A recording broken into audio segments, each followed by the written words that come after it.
Guys, welcome back to the Sean Atwood channel, and this is my first night. We are going to be learning step by step. We got Greg from Ratchet TV here with us, and Mr. Ron Swanson, the one and only. So tonight we're just going to be testing the waters. Ratchet and I are going to be talking about pretty much still everything Jayz, Puffy Combs centered, and a little bit of everything else. So I think everything's going to go good. Greg, welcome back, man. I'm glad you're back with us. We are now live, so say hello to all of our viewers. Well, Greg's not here, so I'm sorry. I thought I saw that picture and I thought it was him. My apologies. Yeah, no. Just want to say, do you know what? I feel weirdly like I'm in like a proud father reverse scenario here. Right? Do you know what I mean? And I do, man. I do. I appreciate all your help. I'm so excited for you, bro. I'm so excited for you. Obviously, everyone, all the old school clan, all the mods, they're going to be so excited for you. And one thing that Shane one thing that I've been working on for a while is the phone-in side of all this. So here's Ratchet as well. Once you get that ironed out, the Discord is where the community can be involved in my streams, Sean's streams, and Shane's streams. So Shane, I'm going to hand you over to you and your guest just now. I'll still be here, but take it away. Mr. Greg, how you doing, sir? Welcome back. Hello, salute. How you doing? Good, man. I just wanted to thank you for taking time out of your evening tonight to come on with me and Ron and everybody. It's a pleasure for my first show. So again, I as like I told you today on the phone, you're already a seasoned veteran. So I'll be taking some of your learning from you as well, and learning from everybody I work with, because there's one thing they say: when you stop learning, you die. Thanks. So anything you can point me in the right direction, I appreciate it. Right. So tell everybody, I don't know what you guys got into last night. Give us a little scenario or summary of your channel and when you started and how long you've been in the business. I've started, so I'm going to send you. Oh, all right. Salute. I don't know what that was. That was Sean. I think that was Sean. Oh man, I started about 2021. So you've been in there around the. Was it like a COVID thing? I mean, is it something that sprung out of you being stuck at home and it was sitting on your hands and trying to find something to do? It was a rapper who actually got unalived in my city, and a lot of people were just going around lying about it. And I just like, hey man, I can get on there and tell them exactly what's going on because I know all this stuff. So, and I was bored at the house anyway, so I was just like, man, let me get on YouTube and start doing my YouTube thing, man. I tell you, man, I've been around the YouTube community for probably about 6 years now.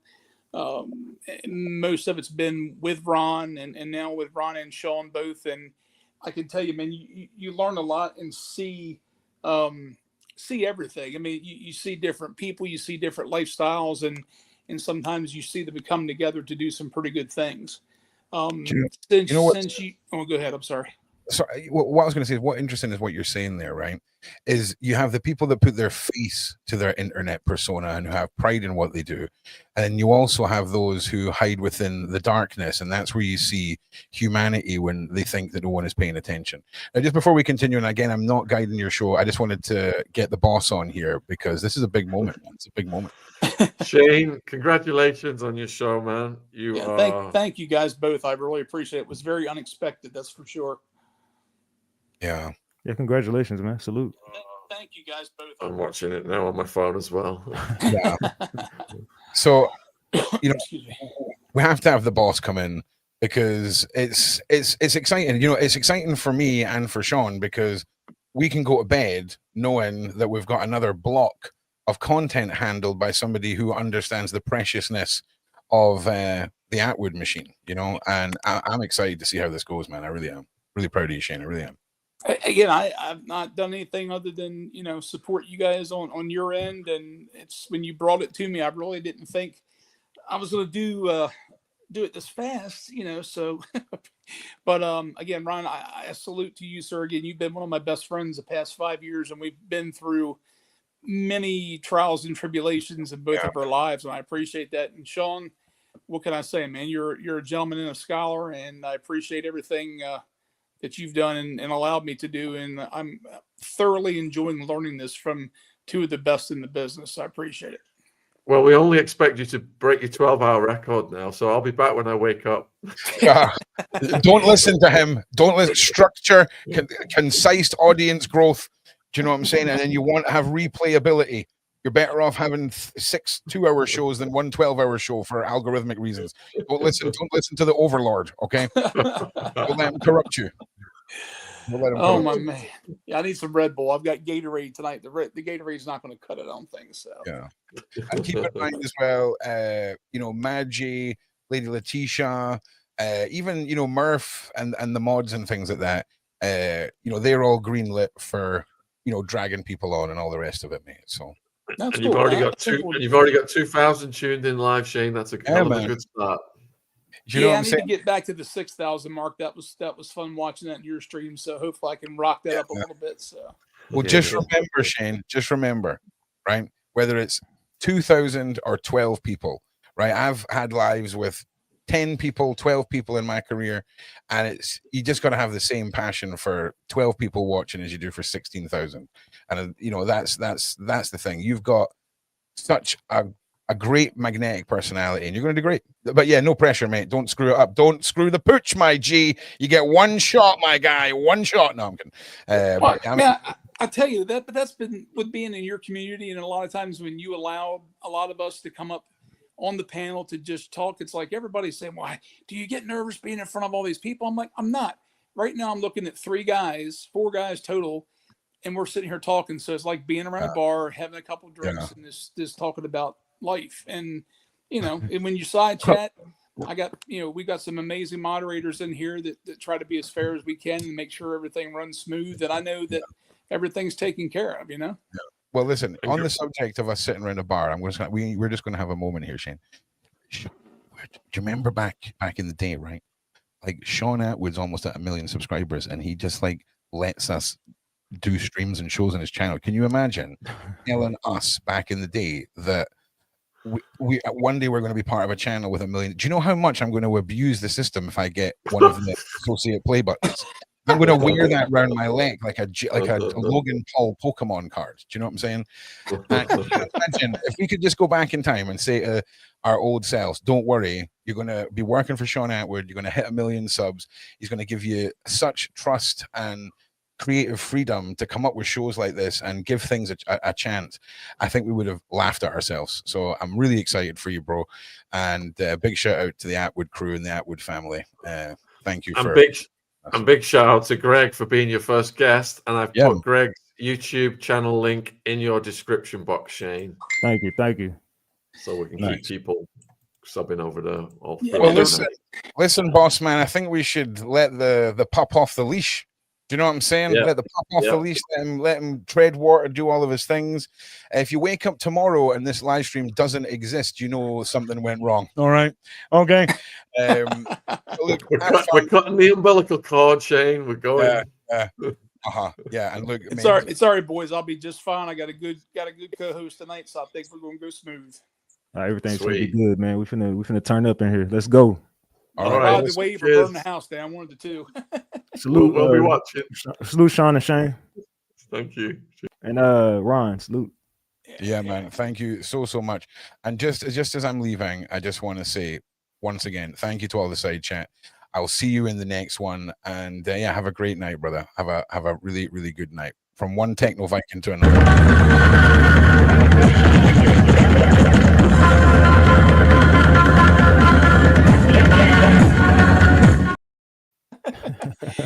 I just learned how to do that literally before you popped in. He was like, "Hey, go do this," and I'm like, "Man, way to teach a guy 3 seconds before you go on stream." So it's all good. Salute, man.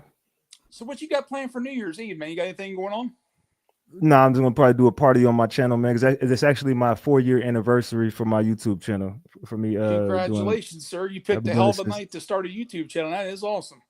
Hell yeah. December 31st is actually the date that I started YouTube in 2020. In 2020. It was December 31st, 2020. So yeah, that's all right. That's pretty smooth, man. That's crazy.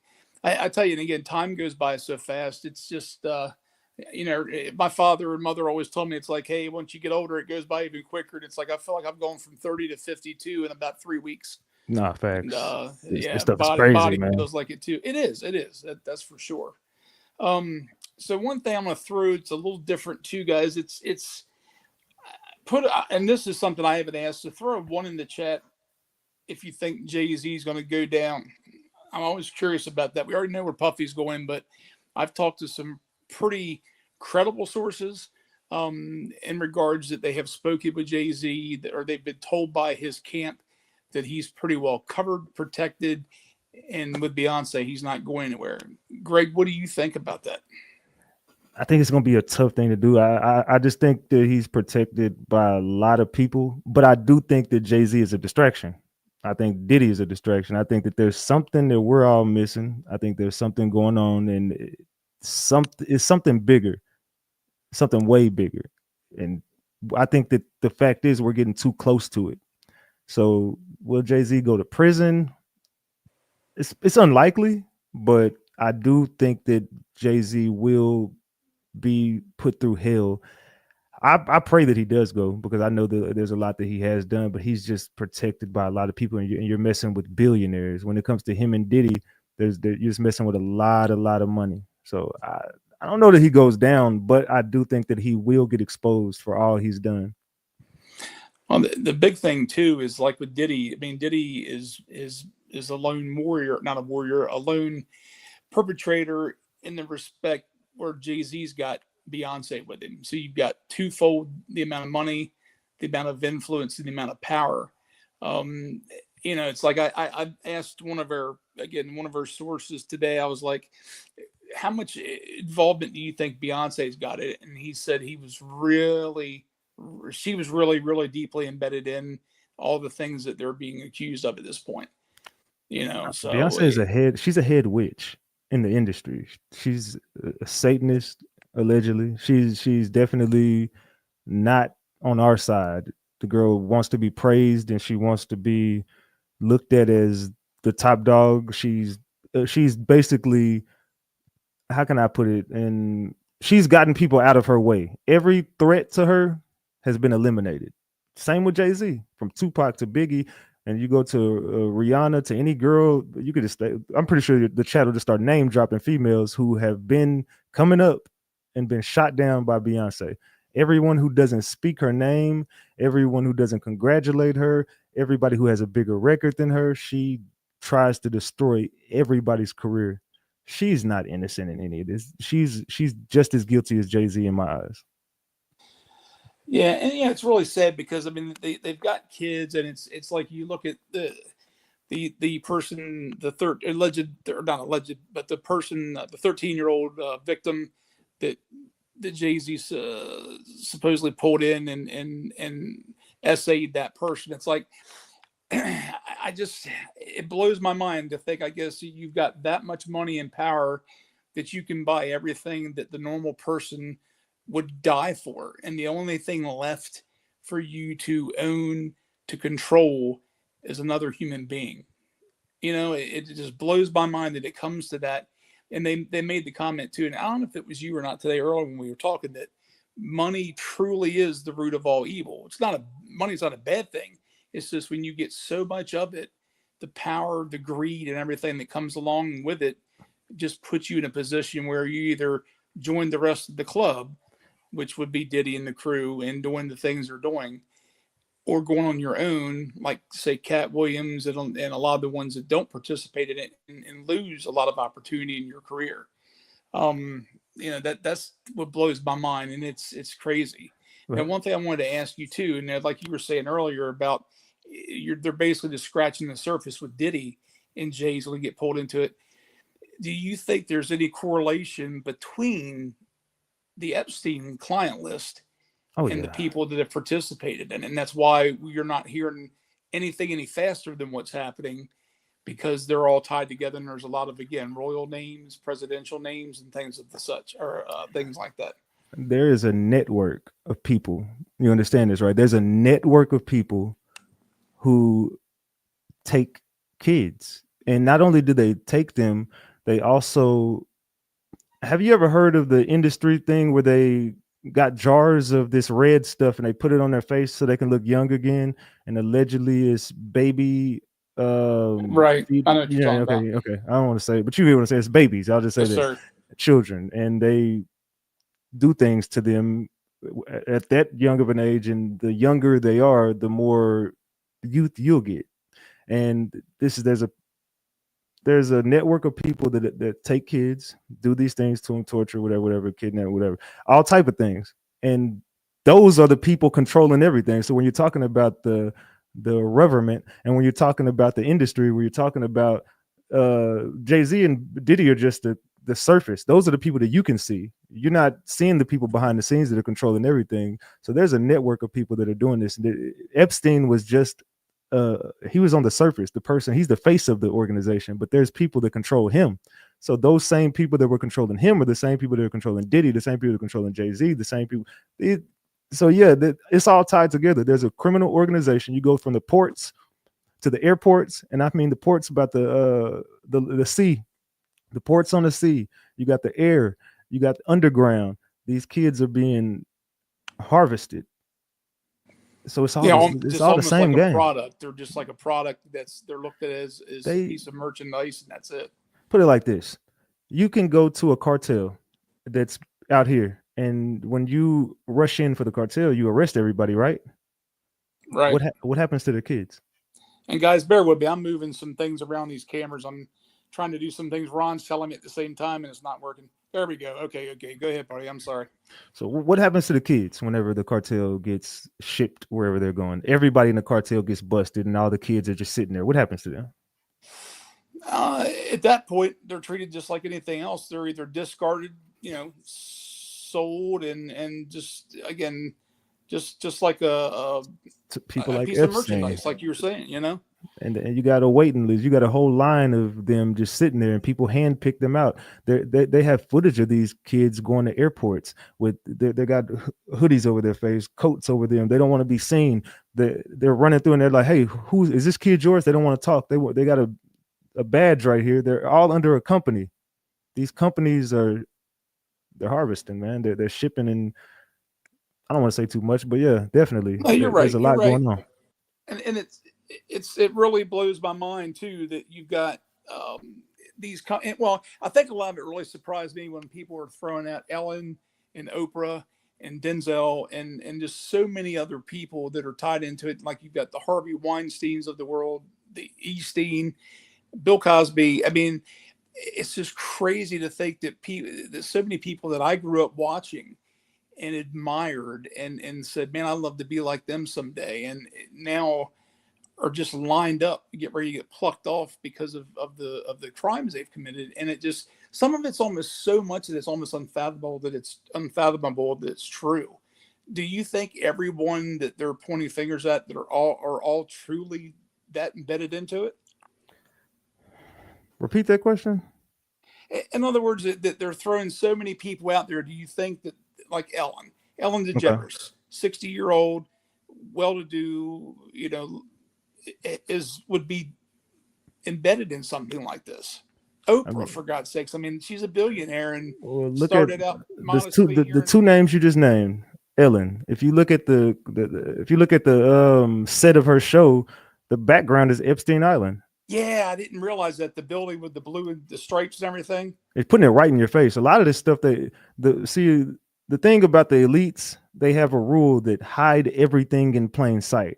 The last place you're going to go looking for the truth is right in front of your face. You're going to go searching through books and Google and all this other stuff. They just put it right there in the videos. They put it right there in your face. They put it in the tweets. They put it in the messages. Everything they're telling you is the truth. And people just don't listen to what they're saying and what they're looking at because it's right there in their face. And the last place you're going to look for is the truth. Ellen is the same way. Look at Oprah.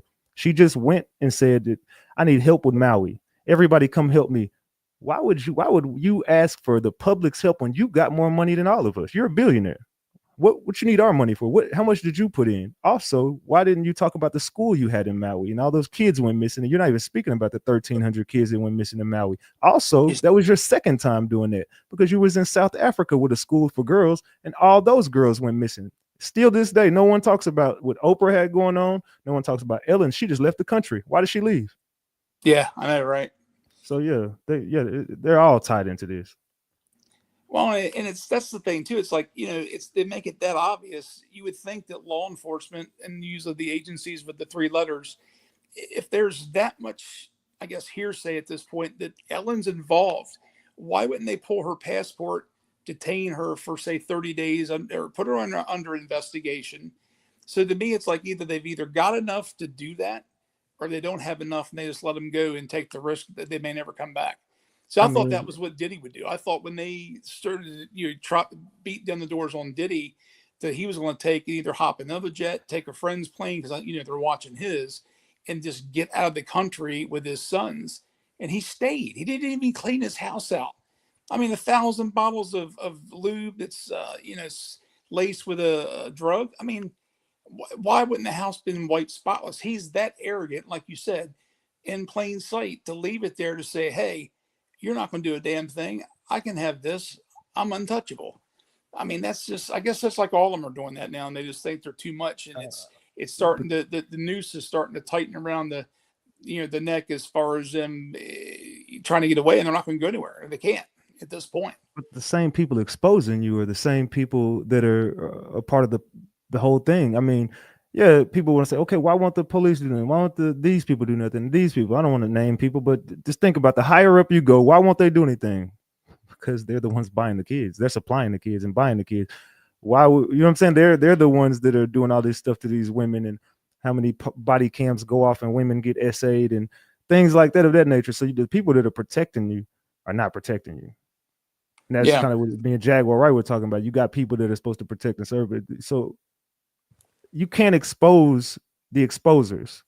So when you go into Diddy's house, you already know what's there because y'all been watching him. Y'all already knew what y'all were going to go look for. You got the Cassie tapes. You got the royal family tapes. You got everybody's tapes. You got the political tapes. You're not going to release that stuff. You went in there to get the tapes or whatever you needed to get rid of the evidence that was going to come out. Now you got Diddy tied to you got him pretty much pinned to the cross. What is he going to do? You got all the evidence you need, but you're not going to ever expose it because it's going to eliminate the government at that point. So I just think they're using everybody as scapegoats, but I don't even know that any of these people go down. What I really think is going to happen is they just went in there to deflect and make Diddy they're just pretty much, to me, making him an example. And I think that somehow, some way, they're going to try to ruin the case to where Tony Busby is going to be, they're going to discredit him. And somehow, some way, Jay-Z walks and Diddy possibly walks. But they got the power to expose each other. But why isn't their secrets coming out? Well, and that's the thing, too, like you said, with Busby. I mean, Tony Busby, we interviewed Tony and right in the very beginning. I mean, I was very fortunate that when we reached out to him within a matter of a couple of days, I hit him up on Instagram and I was like, get with my secretary, and we talked. And I didn't speak to him a lot off record or off the show, but I mean, they were very polite and very forthcoming. And it was like when he jumped on everything Sean asked him about the case, he didn't hide anything. So it's like, what good is discrediting using anything from his past really going to do when he's in the position to make a load of money, to save a lot of people, and go down in history as the one that helped take down Diddy? I mean, it's almost like I would risk anything to do that, to help save those people, the kids and whatnot, from that. But I don't know, man, it's crazy because there's more than just him. There's a couple of other lawyers too. One's, I think it's Tom Jeffrey. I believe I might be off on the name. I've emailed him and haven't gotten a response yet, but he's helping, I think, 6 to 8 newer clients. Some that were initially in the group of 120, but then there's a couple more that they're picking up. So I think they're still got stragglers coming in, but you're not hearing about it because they want to keep it down from Diddy's camp, and I guess from them doing any more digging on anybody else they've got, Yeah. So I don't know, man. It's crazy. Now, one thing I wanted to ask you too, and it slipped my mind now. It's bad. As far as like with Jay's involvement, we had DeHaven on last night. You got a guy that's known him since he was a kid. Do you really think that Jay-Z I guess, I mean, if something happens, do you think he's going to let them get to Beyonce too? Or do you think he would take the rap so she will be able to stay free with the kid? I think Beyonce is doing her rituals. Beyonce is practicing her black magic in front of the world. Have you ever watched a Beyonce concert before? I mean, not the full concert, but yeah, I've watched her. You know, So you've seen little clips. Now go back and look at these concerts again and watch how her Renaissance tour was literally just energy harvesting. How she opened up portals, had people passing out. She harvests energy. She's like a master. I don't even want to say the word. Just she definitely manipulator. She's a master manipulator, and also she is with the dark side. She definitely practices black magic. So this is her doing a ritual in front of the world, and this is her casting spells on people to try to get everybody to forget about this Jay-Z thing. That's why she come out with the 114.25 in the halftime show. They don't even do Christmas halftime shows. It's the first one in history. Why did it happen right now with all these allegations coming out? Why is the NFL standing behind them? They're about to try to sweep this under the rug as much as they can. So she's going to try to save him, but if it comes down to it, she's going to sacrifice him. Well, and one thing when we mentioned the NFL too, that's the thing too. A lot of people don't realize that when Diddy has these parties, they're just not Hollywood. I mean, you've got like Odell Beckham, the clip with he and Bieber that are in it, and he's supposedly doing something with Odell. Yeah, they caught him in the club. Been present, huh? They caught them in the club. Yeah, and I was having a discussion about that the other night. It's like a lot of people think that he could have been doing something with an illegal substance, and he was doing something on the sexual side of things. So it's like I don't know. I don't think they would blatantly just do the sexual thing. I think it was with the substance. But either way, I mean, you see in that clip, somebody's grabbing Odell by the back. Well, hold on. Do you have you ever seen where Justin Bieber walked up to Jaden Smith and gave him a kiss? Jaden actually walked up to Justin. Oh yeah, my bad, Jaden. Yeah, he walked behind him, basically hugged him from behind, kissed him on the neck or whatever, and yeah. So I mean, they put this stuff in the open. He had a blunt in his hand on the same time because he said, "Hey man, I got something." I think he said that he had. Yeah, he was rolling up. Looked at the camera. And there's more instances. Justin Bieber has done a lot of those type of things right there on camera. He was hitting on guys, and Justin Bieber they ruined him as a child. But so I do believe that he did those things, and I do believe that there were sexual things going on in the club. You just got to know the people that they had him at a young age doing a lot of wild things. There's pictures of him being passed out with Diddy, and Diddy basically holding on to him all night while he's just staggering drunk, can't even stand up. Just imagine what they've done to that kid. They've ruined that kid's mental. So Justin Bieber he's fucked up in the head. Yeah, I mean he was groomed, and he's blind out of one of his eyes now. Now, what was that from though? I can't remember what they said that was from. What he had? Didn't he have some random disease, palsy or something like that? He just caught something. He can't. He doesn't know. He's like he just can't see out of one of his eyes. His body's deteriorating. But I believe this is them basically telling him, "You better shut up." This is your warning. You either shut up and take it, or you're not going to be around to see your kid grow up. Facts, man. I tell you guys. I mean, it's crazy to see it because I mean I grew up on Jay-Z, on Puffy, on Tupac and Biggie. Like I said, I live in Groove City where Jay-Z and DeHaven lived for a while. And this town is very rich in culture with music, from jazz and all from the 50s and 60s all the way up through the beginning of hip hop.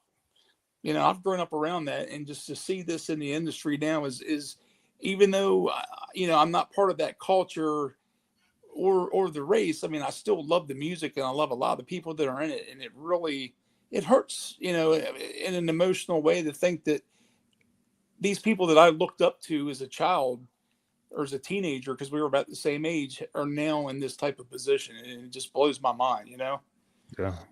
So I don't know, man. Now, the only other thing I wanted to ask you too, not only other thing, but you've got one industry right now. Mm-hmm. What do you think?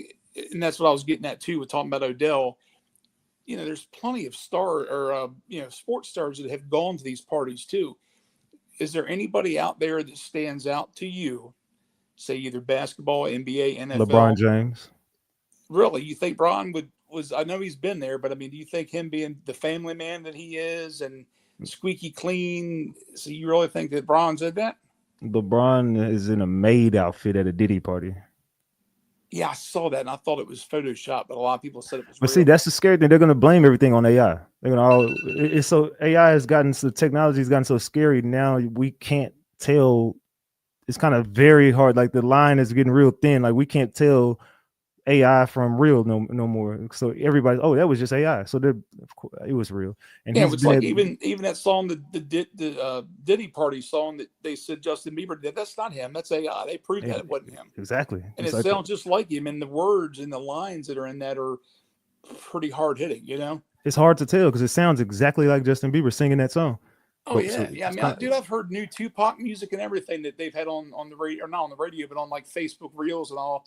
And I'm like, that's not. I mean, it's it's not Pac because the man's dead, but it's like it's just amazing the technology now, and to think where it's going to be in 10 years that you can do and say anything, and somebody can completely wipe you out or change what you did and said, to fit whatever narrative it is out there. So yeah, LeBron James. Have you ever looked at the ritual he does before every game where he's throwing up he's doing it with his eyes, he's throwing up all the symbolisms, and he's just whoop and whoop and whoop and he's just doing it all like a gang sign or something. But it's like, bro, you're throwing up a bunch of devil horns, you're throwing up a bunch of 666, and you're doing all this stuff to. You know what I'm saying? You're doing a weird stuff. It's a ritual he did. LeBron James sold his soul a long time ago. Now, you know what you just did? With you doing that, you're going to be on 4 YouTube channels about tomorrow saying you're a demonic person. That's fine. They've been saying stuff about me forever, man. But he's a facilitator. He's throwing up the signs on the Atwood channel. Oh my gosh! Now you being a person of color, an amazing person of color. What do you think about? And this is a touchy subject, and I'm not going to touch on it long. But a lot of the other channels with people of color too that are condemning a lot of the white YouTubers for presenting this information and getting angry because the channels are doing so. I mean, why? I don't get it. It's like, to me, YouTube's like TV. You're going to see news, you're going to see entertainment, and anything you don't want to see, you can change the channel. I mean, but how can you be selective of your topics? I mean, if all you're doing is taking real life and trying to present it in a way and in shape and form that everybody can enjoy it or understand it and see it. Well, I could speak on this because, I'm from this culture, but they've kind of put us in this position for a long time. You know what I'm saying? You throw us in throw everything in the hood, and then you get everything in the hood that's not owned by anybody that looks like me. Right. Right. And then the people in the hood will fight for it. Like they'll fight for a block that doesn't belong to them. They'll fight for things, a street that they don't own, instead of coming together and everybody like, let's go buy the hood. Let's go buy the projects. Let's go buy this apartment complex and let's put everybody on. Let's give everybody a job. Let's put up, they want to be the top dog. Everybody wants to be here. Everybody wants to get the numbers. Everybody wants the views. Anybody can cover on. I can cover on Tom Brady. Can nobody stop me from talking about Tom Brady? Can nobody stop you from talking about Diddy or Jayz? You don't have to be from the culture to talk about this. This is a high profile essay and trafficking and all this stuff. It's a huge case that everybody in the world is talking about. I wouldn't say people are just going to attack you because they want to be you. They want to be in the position of have 900-some-thousand subscribers, 943,000 subscribers. They want to be on a channel. They want to be sitting here getting interviewed. They want to be the top dog. So of course they're going to shit on you and the rest of the community over here. I don't see nothing wrong that y'all are doing. Y'all are just doing the same thing that everybody else is doing. It's just you got more clout than them. So I wouldn't even look at people talking down on me. I would just continue to move forward because, I mean, these people are, like I said, the ones that are stuck in the hood fighting over a block that don't belong to them. So yeah, fuck them. And I tell you, you're right too. That was some of the conversation I had with a creator, and I won't bring his name up at his request, but we talked today and a little bit yesterday that I had gone up on his channel. I was just literally going through YouTube because, like I told you today, the way I learn, other than just Googling things and watching the news, is going on other channels. Like yours, I watch your channel too. And it's like, I'm listening and watching and learning from the people that are part of the culture. So when I do speak on it or speak about an individual, I can do it A, with respect, and B, that I'm giving you the truth that at least that I'm being told that I'm seeing, I can present it the correct way. And I went on this gentleman's channel for 30 minutes. We talked, we had a good time. And because of that, he got barbecued, just roasted by another channel because he let me come up on the panel and talk, you know. So it's like we're fighting against ourselves instead of trying to get to the greater good, which is saving as many kids as we can to keep them away from monsters like Diddy. But Keep away instead we're from fighting monsters amongst like ourselves. them. The people that are talking about it, keep away from monsters like them. Those people don't care about the kids. Those people don't care about anything other than drama, clicks, views, money, numbers, clout. And those people are the people that I want to get rid of. I want that, and those are people me and Jaguar are talking about. Those are the people who are on YouTube creating stuff that isn't there. Those are the people who want to see Jaguar unalive, Ratchet TV unalive, us in jail, us out of the picture. So just so they can get the clicks and views that we get. Well, and the bad part is, even if they accomplish any of that, they're not going to gain any followers that basically have the sheer common sense and integrity to be fair. I mean, they're going to be looked at like, well, I'm not going on that channel. I'll find something else to do. They're going to be stuck with the only followers they have at that point. You know, so it's like, why not everybody, you know, just, you don't have to band together. You don't have to like the next guy, but at least look at what's in front of us and focus on that as opposed to beating up on each other. You know, You want to hear something crazy? what's that? As long as I've been covering this stuff, not one person of my color has come to me like, hey, yo, let's do some content together. Let me bring you up on my channel. Let me do, you know what I'm saying? Let's do. It was this community. You were the first people. You don't have to look like and be black to say, hey, look, man, you're covering something. Let me bring you. Like I said, you guys embrace the culture. You guys, it don't matter what you did before you did it. You got Jaguar right on your channel. You got DeHaven on the channel. You got Ronnie on the channel. You got Ratchet TV on the channel. You guys are for the culture. Look at all the information that you're putting in front of almost 1 million followers. And so you're putting a very big, and this is something big because not a lot of people with 1 million subscribers are going to cover this stuff every day or bring us up on the channel to do stuff like this. So I commend Sean for what he's doing over here and all you guys, because I mean, like I said, a lot of people from this culture just want it for themselves. They're not really trying to get to the bottom of a case or trying to save the kids. They're not trying to get the information out there. They just want it for themselves. So I commend it. I love what you're doing over here. Well, and that's the thing, and you're right, and you actually had me looking at it a little bit different too with that. It's like the bigger channels that take the risk on, you know, going through and putting this information out there with the chance of it affecting the channel is very high. And it's like, you know, Sean's doing that again for entertainment, but it's also, hey, here it is. You know, we've got, I think half of our demographics are in the UK, you know, so we've got a half here, half there, and a few pieces in it that are, well, not half, but Canada, Australia, you know, all over the world. And that's one thing I love about this channel is that we can impact people of every culture that tune in and not just one spot, you know. Facts. But no matter what you cover, you can cover the NFL, you can cover Diddy, J-Lo, or the grass outside. It don't matter what the hell you cover. You know what I'm saying? And somebody will still tell you that the grass isn't green, you know. But it blows my mind because it's, I mean, every time you look at something that happens on a daily basis, you know, it's just like, you know, with serial unalivers. I mean, we've had, you know, different ones on this channel that have come on and spoke. You know, Delmas Colvin, accused of unaliving 7 young ladies, or convicted for 7 but claimed 47 to 52. You know, I talk to him on the phone probably twice a month, and we email back and forth.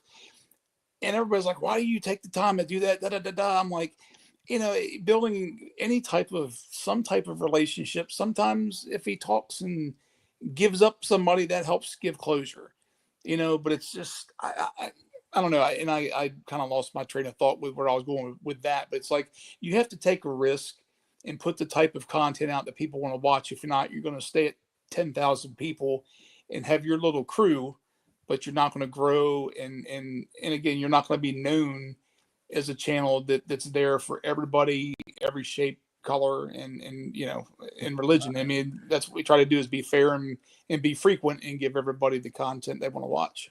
I mean, you guys, what you just did was, by covering Diddy and Jay-Z and bringing in people connected in with the situation, you just brought in a whole new demographic of people who didn't probably ever, because I hadn't heard about the channel, but it brought my whole audience over here. A lot of them, it's gonna bring even more when I go live and talk about this.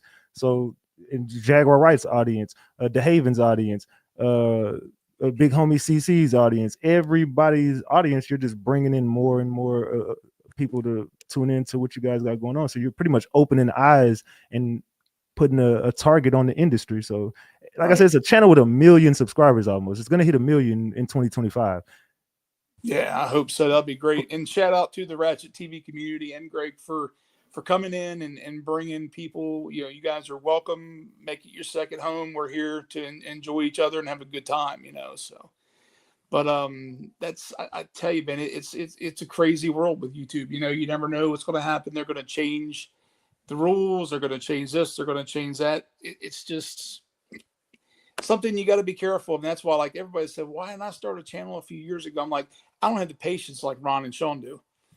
You know, I ended up getting struck, gone and out in probably about a month. So I'd rather work in the back and just have a good time, meet some good people and enjoy it. So this is all new to me, you know. So, but that's the thing. It's like, you know, that's the other thing I was going to tell you too. It's with the I guess call them the best thing is the troll community that come up and say, well, you went on that channel, so you're, you know, turned against your own culture.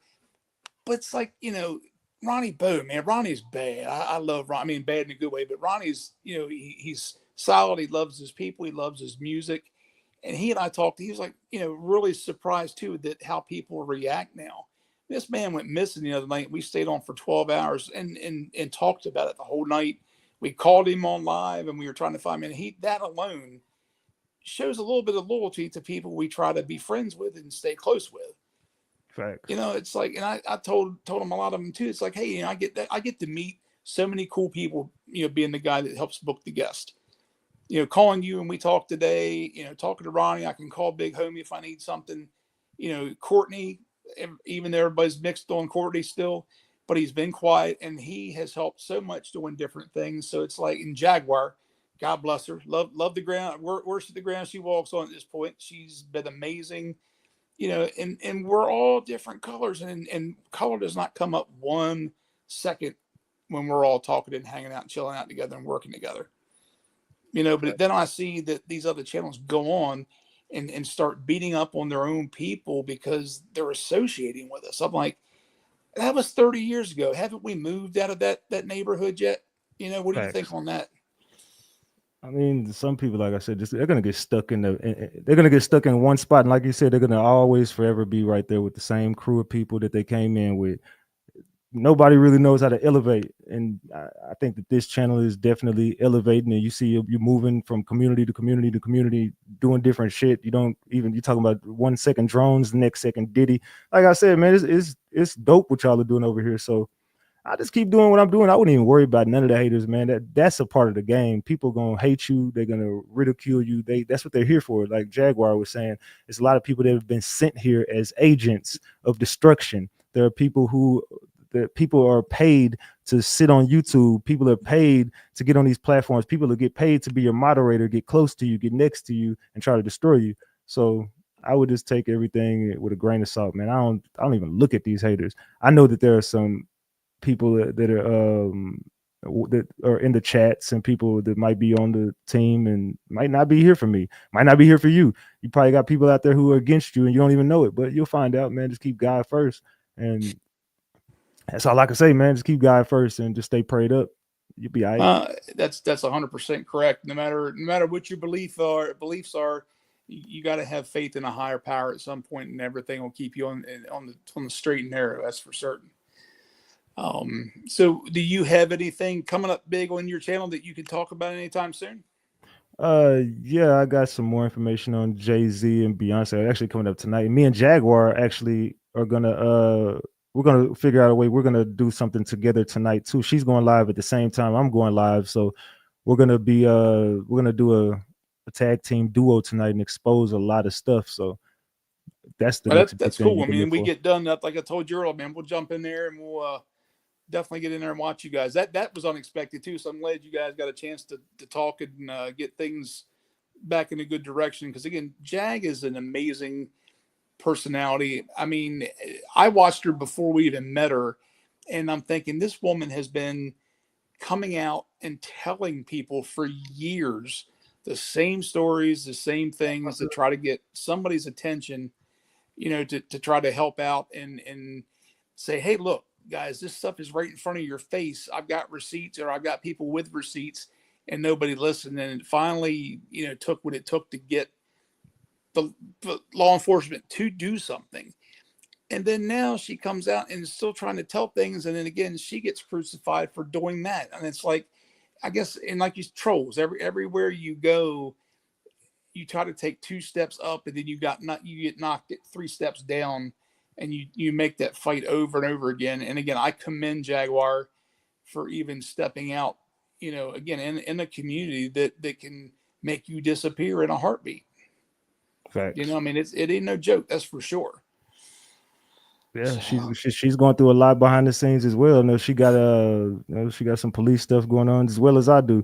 She was actually the person who reached out to me when it happened to me and told me there were some people that were attacking me behind the scenes. And now me and Jaguar actually came together to find out that a lot of the same people that are doing the things to her are doing the things to me. And it's a cold game, man. So yeah, you're right. And it's like they're trying to peel off any branch that will grow, and just keep everything going one direction, have everybody following the same rules. And if you step out of line, they're going to lock you up. Oh yeah. And it's like we had, I don't know if you're familiar with Samson Krupa. He's a comedian that does the skits on TikTok and everything about being in Secret Service. You're talking about Secret Service Sam. Yeah. Yeah, he had, and credit to Dr. Leslie Dobson too. She introduced Samson and I, and then we had him on the show, and he's going to be doing some stuff with Ron. Samson had 2 guys in a Mercedes show up with no credentials, asking questions about how much he's getting paid for doing his videos. And fortunately, he was filming it, and we had that on, and we ended up hearing from different people that ran the tag number, that the car was not even the tag wasn't registered to any vehicle. And you do know those same people were at Tony Busby's office. Oh, were they really? See, I didn't know that. Yep, he had the camera footage of those same exact agents who approached Secret Service Sam actually approached Tony Busby. Wow. And those are the same people I think that are harassing me. And it's they're asking stupid questions. It's like, are you getting paid, or how much? Yeah, of course I'm getting paid. That's why I'm doing YouTube. It's a career. So it's like, what did they expect? But it's crazy. But I don't think those people were sent by Diddy. I think they used Diddy for the surface, but I think that was Jay-Z. And you think Spiro. It was Jay? Really? I think it was Spiro and Jay-Z. I definitely think it was. Wow. Because I was contacted and people actually told me to shift the focus back to Diddy and stop talking about Jay-Z. I've been contacted by a lot of different people to stop talking about this. Even people from my community have even hit me up like, yo, stop talking about Jay-Z, man. You got to leave him alone, man. You got to be safe. Watch your car doors, watch your room doors, watch your windows, watch this, watch that. Don't be careful of the food you're eating and what you're drinking. They're going to get you. And I'm like, what the? These are people that actually. You've been really told and approached with all those types of threats? Yes. I've had people definitely every night. I get contacted by people telling me to stop talking about Jay-Z. You don't know what you're going up against. You don't know who this dude is. We're in arm's reach of you. We know who you are. We know where you're at. Stop before it's too late. You got to stop talking about Jay-Z. Shift it back to Diddy. Just talk about Diddy. I'm like, what? Yeah, that's crazy. Chat, yeah, guys, I'm sorry. I definitely am not really reading chat. I'm kind of relying on the mods to help me with that. If anybody has any specific questions for Greg, please put them up there. And the mods have got a way to contact me. I can pull it up and ask. But yeah, I'm trying to focus on doing what I'm supposed to do for now. I'm just learning, so bear with me, y'all. Let's see, Mike, you said, or Greg, you've been in this for about 4 years now. I mean, is this your full-time gig, or is this something you do just for a hobby? No, I do it full time. This is all I do. Content creator full time. Nice. Yeah, I tell you, man, it's again, it's a neat business. It can allow you a lot of freedom once you make it and do things, but it does require work. Sean is one of the hardest working people I've ever met, and Ron too. I mean, that's definitely not to be left unsaid. the hours, up all the time, and working and interviewing till 11 o'clock. And Sean's like, the machine doesn't ever sleep, but it's like he looks at it like a machine. You got to keep all the parts in good shape, keep it old, keep it running. If not, it's going to lock up on you. Facts.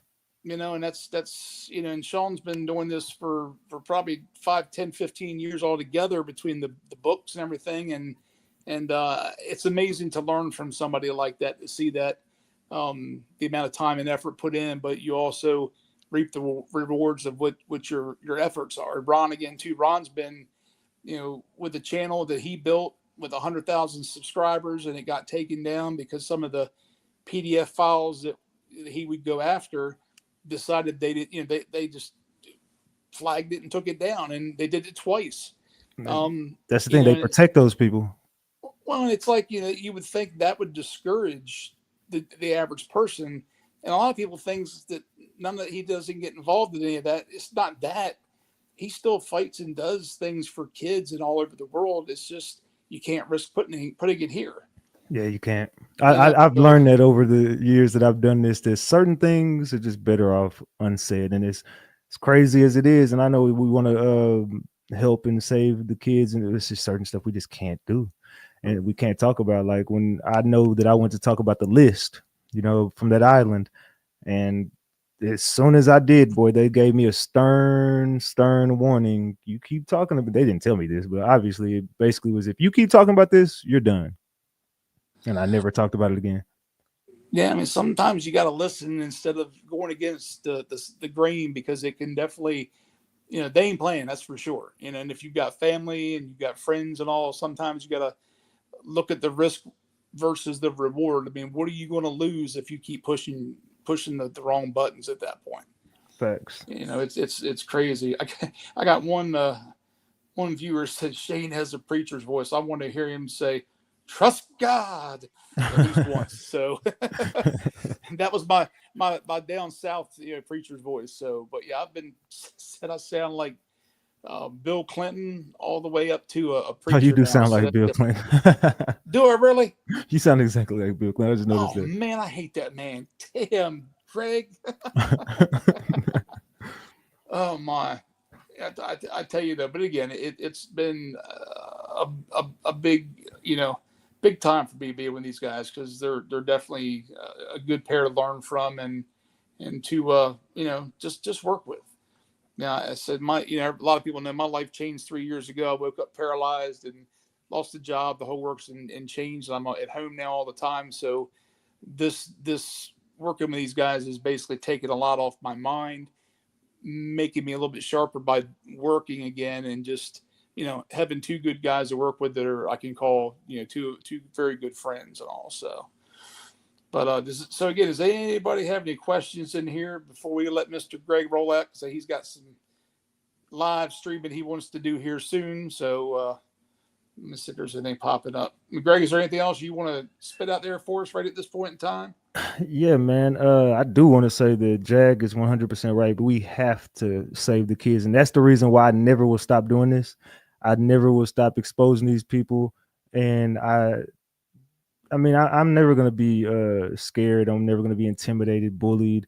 It's never going to happen. I'm going to continue every night, since I know y'all are watching. I'm going to continue to drill this, because there are so many kids out there who get into this industry. There's so many kids from Nickelodeon to Disney to all of the networks, and they've all look at every kid star that we've had, and look at them today and tell me what messed them up. This industry is wicked, is demonic, is evil, and all of the kids are in trouble. As long as you keep letting your kids be a star, try to be a rapper, try to be an entertainer, go into sign with this person, they lock y'all in the rooms and do things to you, and you get scared because they're billionaires and millionaires, and they threaten you, and a lot of kids won't speak up.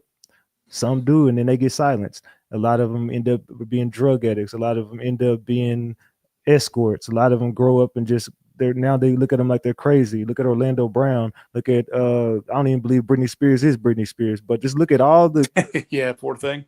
Just look at all of them, and they all look crazy as hell now, and the industry like ruined them all. And that's just because of what they did to these people as kids. Look at Justin Bieber. Look at all of them. So, I mean, I think that if everybody bands together and stands together and we all stand for something, we can end up getting rid of this industry, or we could shift the industry. And you understand that, like doing this, like Sean, he's his own boss. Like me, I'm my own boss.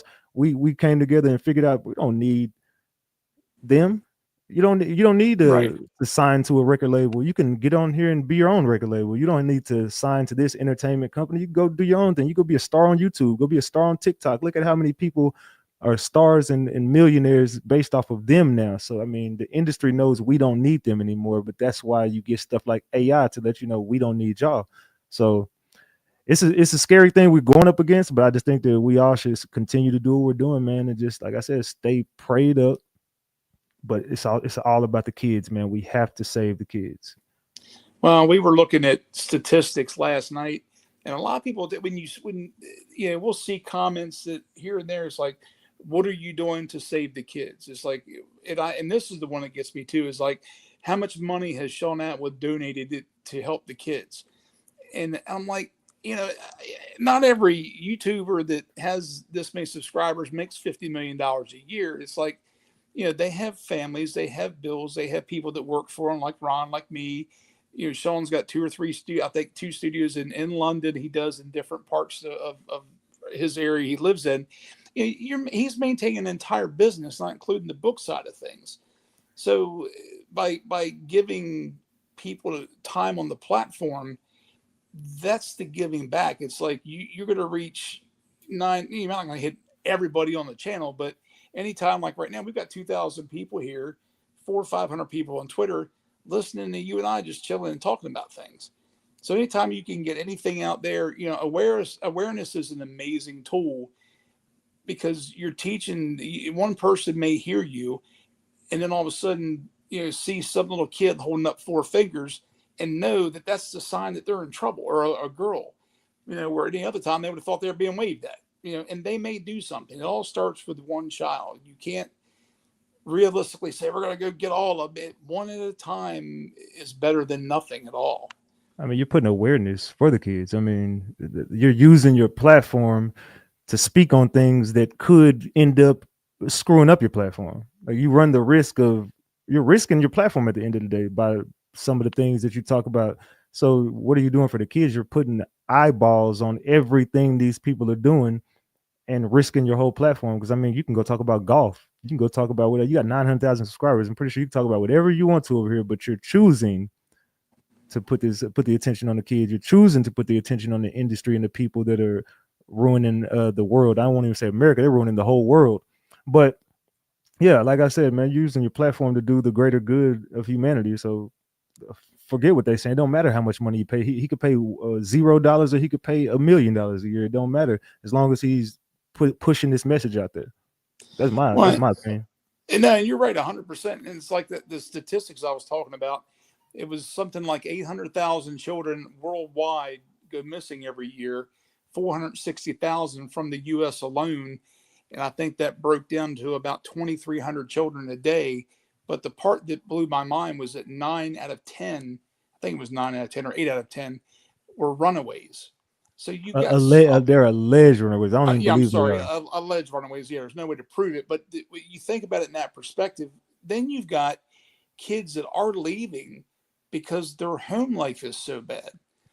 So you've got kids that are leaving from a possibly aggressive home life or with drugs or whatnot to go into the fire. So they're jumping out of the frying pan, then going into the fire, and then they become a statistic.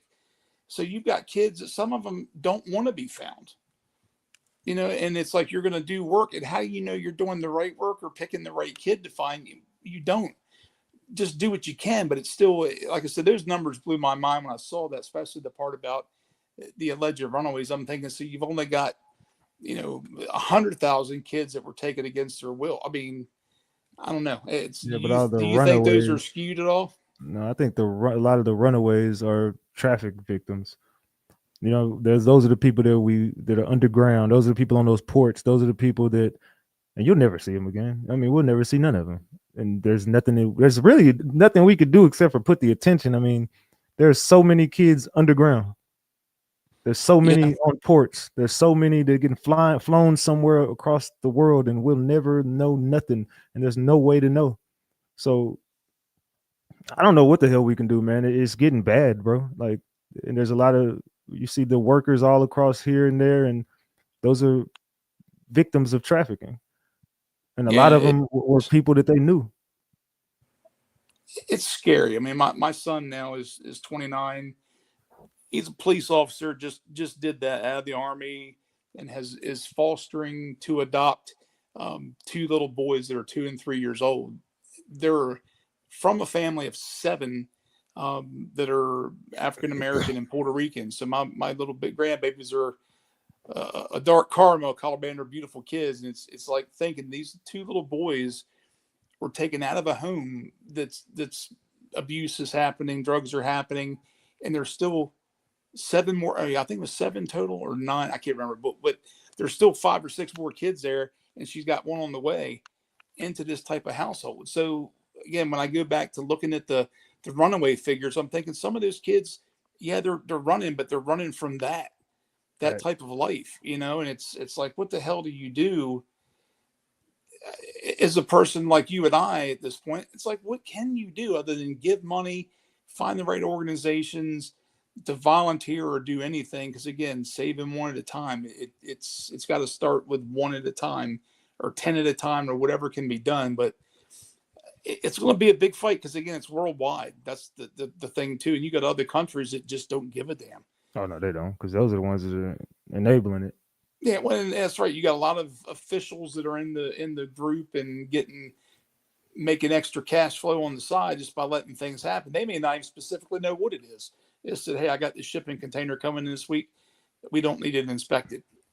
Yeah, whatever. You see what just happened with Coca-Cola? Like, they just did the same thing with Coke, and nobody's talking about it. They just completely forgot that they just literally found a bunch of kids in the Coca-Cola was distributing those kids, and allegedly they were distributing them. But now, what happened now? Repeat that if you don't mind. There was an 18-wheeler Coca-Cola truck with a bunch of kids in it that were getting trafficked.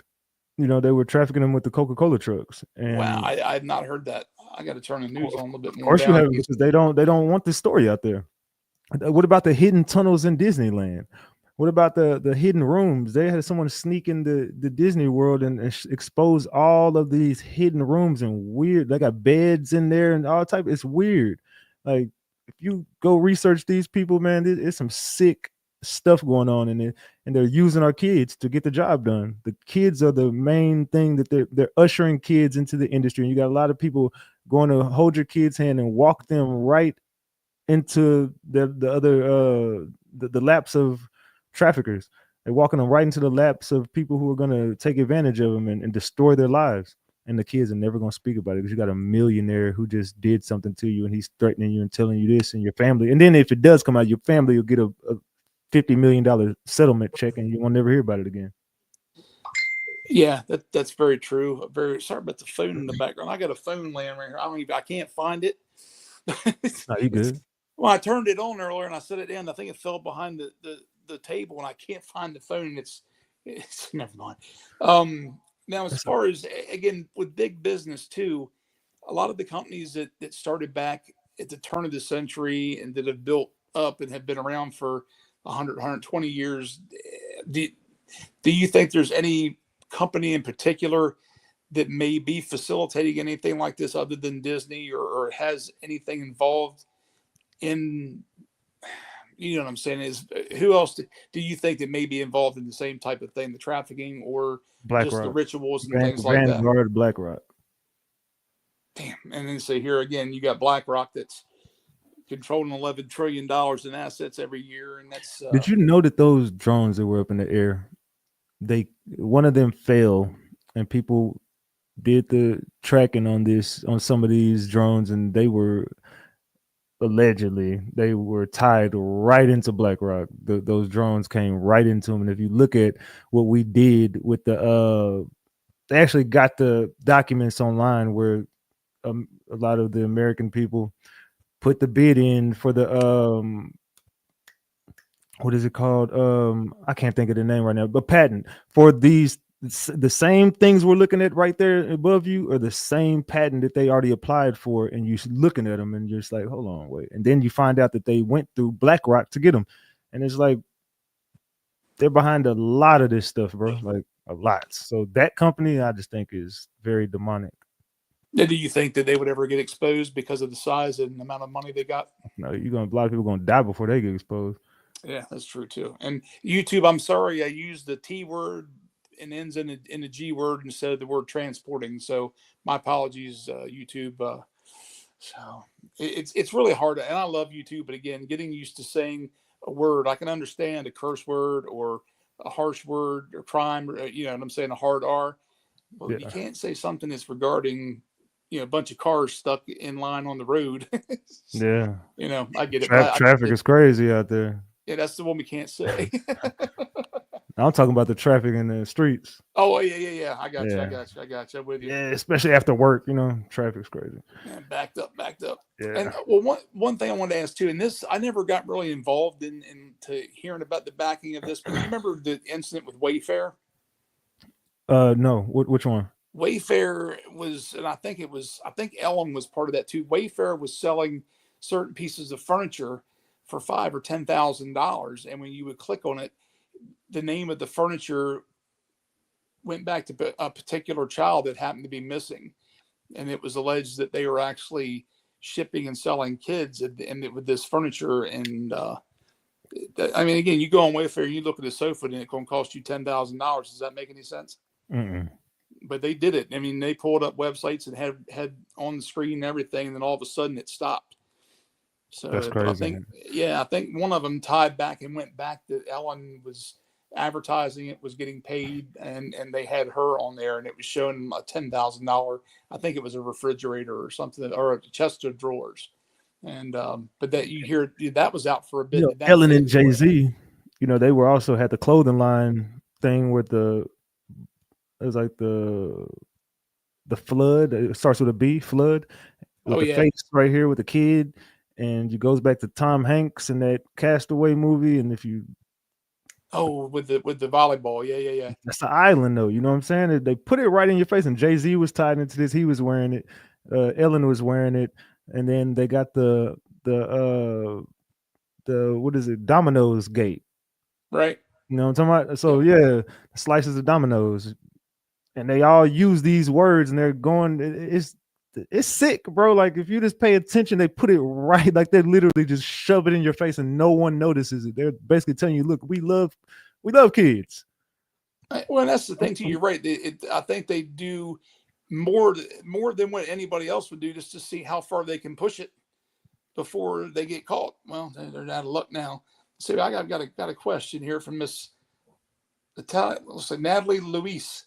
What about approaching those kids who are involved in post-Code War graffitis and empower them to switch to any graffitis that would expose SA, transporting and bring them to empower communities?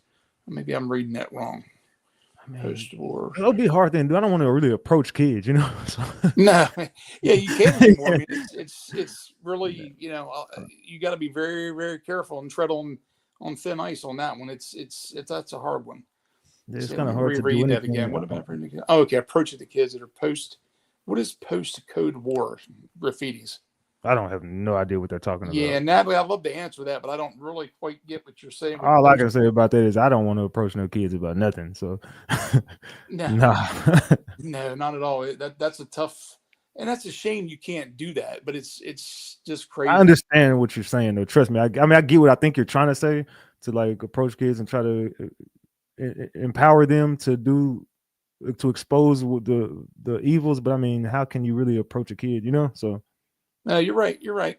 Now, Miss Nico Cara says, did you see Ellen's reaction with the reporter when they asked about and Hasia's death? She was so cold and heartless. Now, I don't know who Hasia is. I don't either, but I did see what happened with her ex. Did you see that, Ann Heck? No, what happened with that?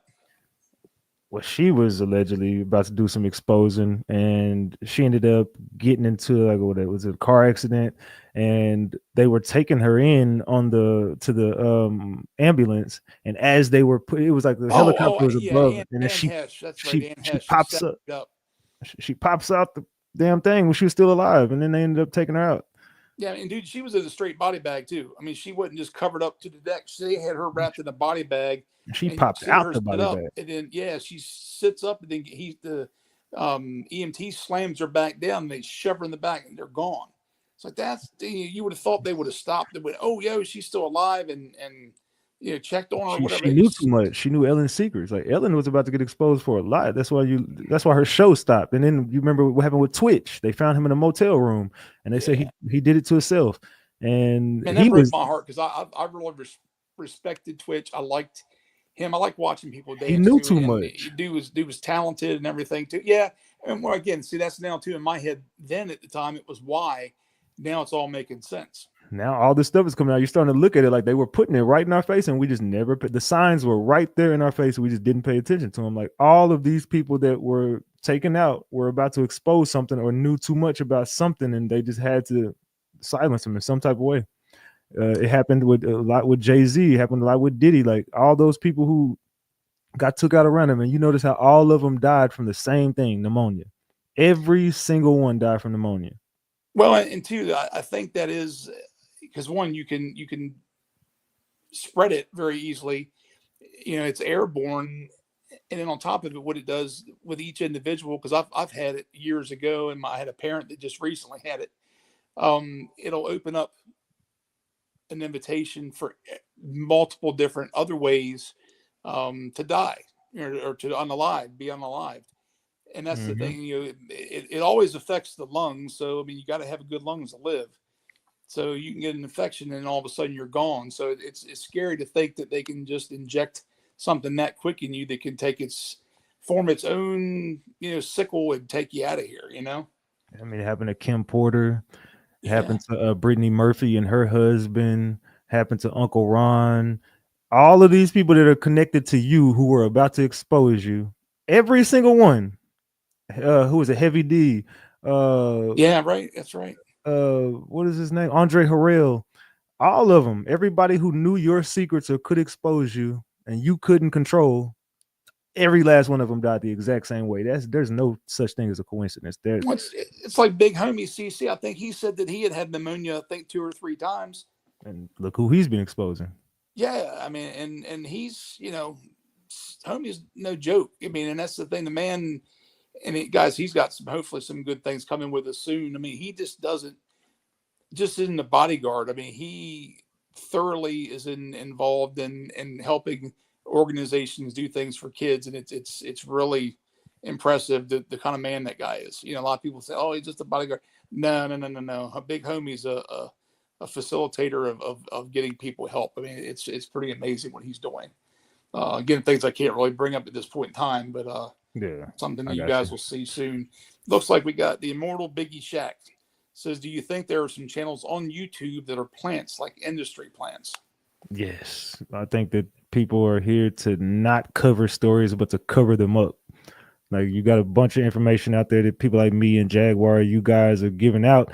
Then all of a sudden you got people that'll come harass you and just, oh, well, this dude got this charge, or, he did this in his past. It's like, come on, bro, everybody in this room got a past. Who gives a fuck about that? I mean, I ain't on trial for essaying or, unaliving people or the shit that we're uncovering here. What about the kids? What are you talking about content creators for? Like, what are you so obsessed over content creators for? Get some content and actually talk about the things that are going on in this world and stop wasting your energy on shit that doesn't matter. So yeah, there are plants here. They're not here to cover stories. They're here to cover them up. Yeah, that's true. And Belinda Paralis says Wendy Williams had a direct energy weapon lasered on her. I'm not quite sure about that, but I saw Wendy Williams' name. That's another one I want to run by you too. Wendy had spoken out against Diddy at some point. Then all of a sudden, miraculously, her career just took a dive. Then all of a sudden, she's got dementia, being made to think she's crazy. Some of the same things that happened to Dave Chappelle. Do you think that they have done that to Wendy just to shut her up because she Oh spoke yeah, out against Diddy? she was going at Jayz and Beyonce too. She was going at them all. She Yeah, was that's right. She exposing was. everybody's secrets. Forgot So about yeah, that. the same people. It's like there's no coincidence that everybody who exposes you people, and they get too much attention on them, either they're labeled to be crazy, they go to jail, or they end up out of here. Well, that's like I heard one reporter make the comments like they were on the street asking questions of passerbys, and they're like, "Well, why don't you think they just don't have a hitman go take them out?" And he said, that's too easy. That will get them in trouble too fast. If you push a narrative, no matter how you do it, whether it be an illness or an accident or just being made to think that they have mental issues, you're letting them take out themselves. You know, it's like Wendy, she's ill, she's sick, she's got dementia, she's crazy now. We got to take her off the air. And anything she says comes out of her mouth is because she's got dementia. So nobody would ever believe it. Now she's crazy. You know, and now you see one of her kids graduated and she was there decked out in her Chanel and looked great. Yeah, she did look good. She did look good. Yeah. Because you see her on TV and her eyes are usually really bugged when she's going through some of her fits. Man, she looked upstanding that night, and it's like, you know, they hope she got. So I think she's still in a facility right now for treatment. That they're hoping she comes home soon. And I'm like, that's a big turnaround. They did it to Jamie Foxx too. Yeah, you're right. And now that Diddy's locked up, you're seeing, you know, Wendy hopefully healing up, and Jamie finally did come out and say that Diddy straight up poisoned him.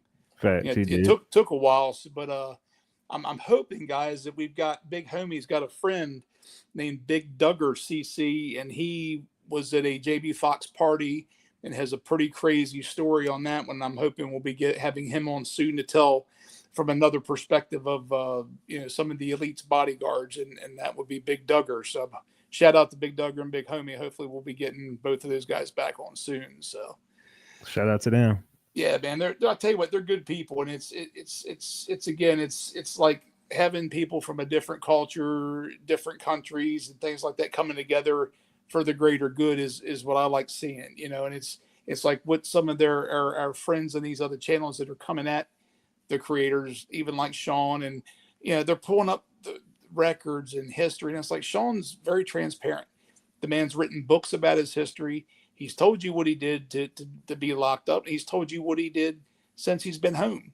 You know, and one thing that Sean may shoot me for saying this, but one thing that Sean has done that a lot of people don't know, on top of, you know, being here and giving people a platform to talk, 2 or 3 times that I've dealt, I mean, I think at least 3, maybe 4 times in the past 6 months I've been working with Ron and Sean. You know, Sean's like, hey, I've got to go away this week. I'm doing this, I'm doing that. But all of a sudden it's, hey, I'm going to speak at a school for kids, or I'm going to this high school to speak. You know, nobody knows that he does that. He doesn't advertise it. He doesn't want any thanks for it. But I wanted to bring that up. So for all the people that are listening that are trolls and think that we're doing this with a backwards intention, you know, that's something else that Mr. Atwood does, is he gives up his time and leaves his own partner and his son to speak to children about the wrongs he did and how he righted them, and is now a successful YouTuber and author, and is giving back to his community in that way. So, you know, I commend you, Boss Man, and you know, hopefully that I said that all right. But anything with Sean, again, is very transparent. It's there. It's on Google. You can see it. You can listen into it. There's nothing that he hides, and it hurts me when I see them try to do that to him, just because we've got people of color on here telling their story and going after and listening to all the things about Diddy and Jay and putting that out there. And it's just a flat out attack on anybody that's not the right color. You know what I mean?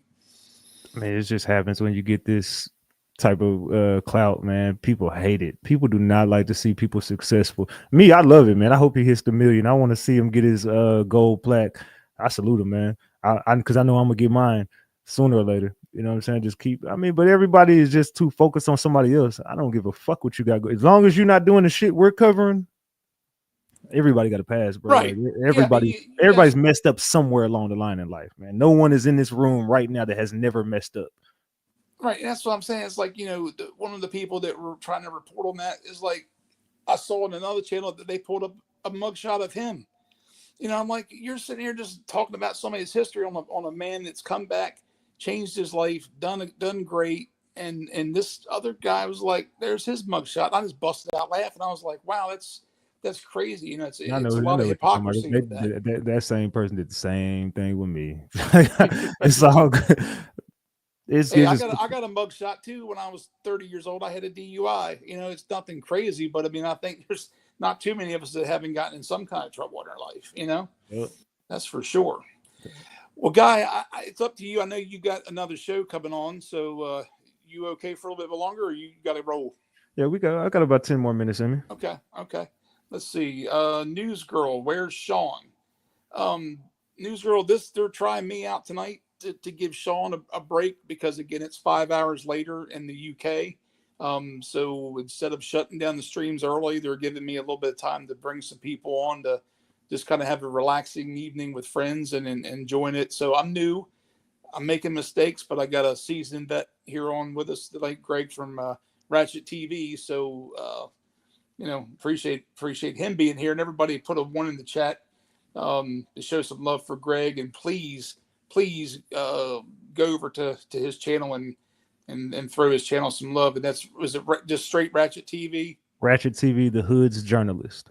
Gotcha. And the links I think Sean did put in the description, so they should be there to join his channel. Follow him, give him some views, and hit up his live chat later because I think Jaguar is going to be on after us with him tonight, and him himself too a little bit. So let's see if we got any more questions for Mr. Greg because he's going to be leaving us in a little bit.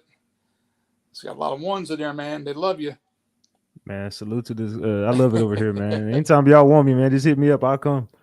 Like I told you guys, it was really funny. Sean, it was like right out of the blue, I'll get a WhatsApp message if he sees somebody. And again, Sean's not on here, guys. He's home watching content. He's watching other creators, trying to learn, trying to bring the best content he can to you. And all of a sudden I get, do you know this guy Ratchet TV? And I'm like, I follow the channel, so I knew who you were.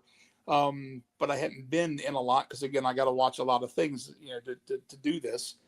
And all of a sudden, I turned the stream on, and you were there. I'm like, you talking about manifestation? And Sean talks about it, and all of a sudden, he joins the stream. So I commend you doing that because a lot of creators won't even think about coming into another chat and doing that. So I'm glad you did, and it's pretty cool getting to know you. Yeah, man, I appreciate y'all sharing my content. I've gotten a lot of new subscribers from you guys, so I love it. Like I say, anytime you need me over here, man, just hit me up. I got you, man.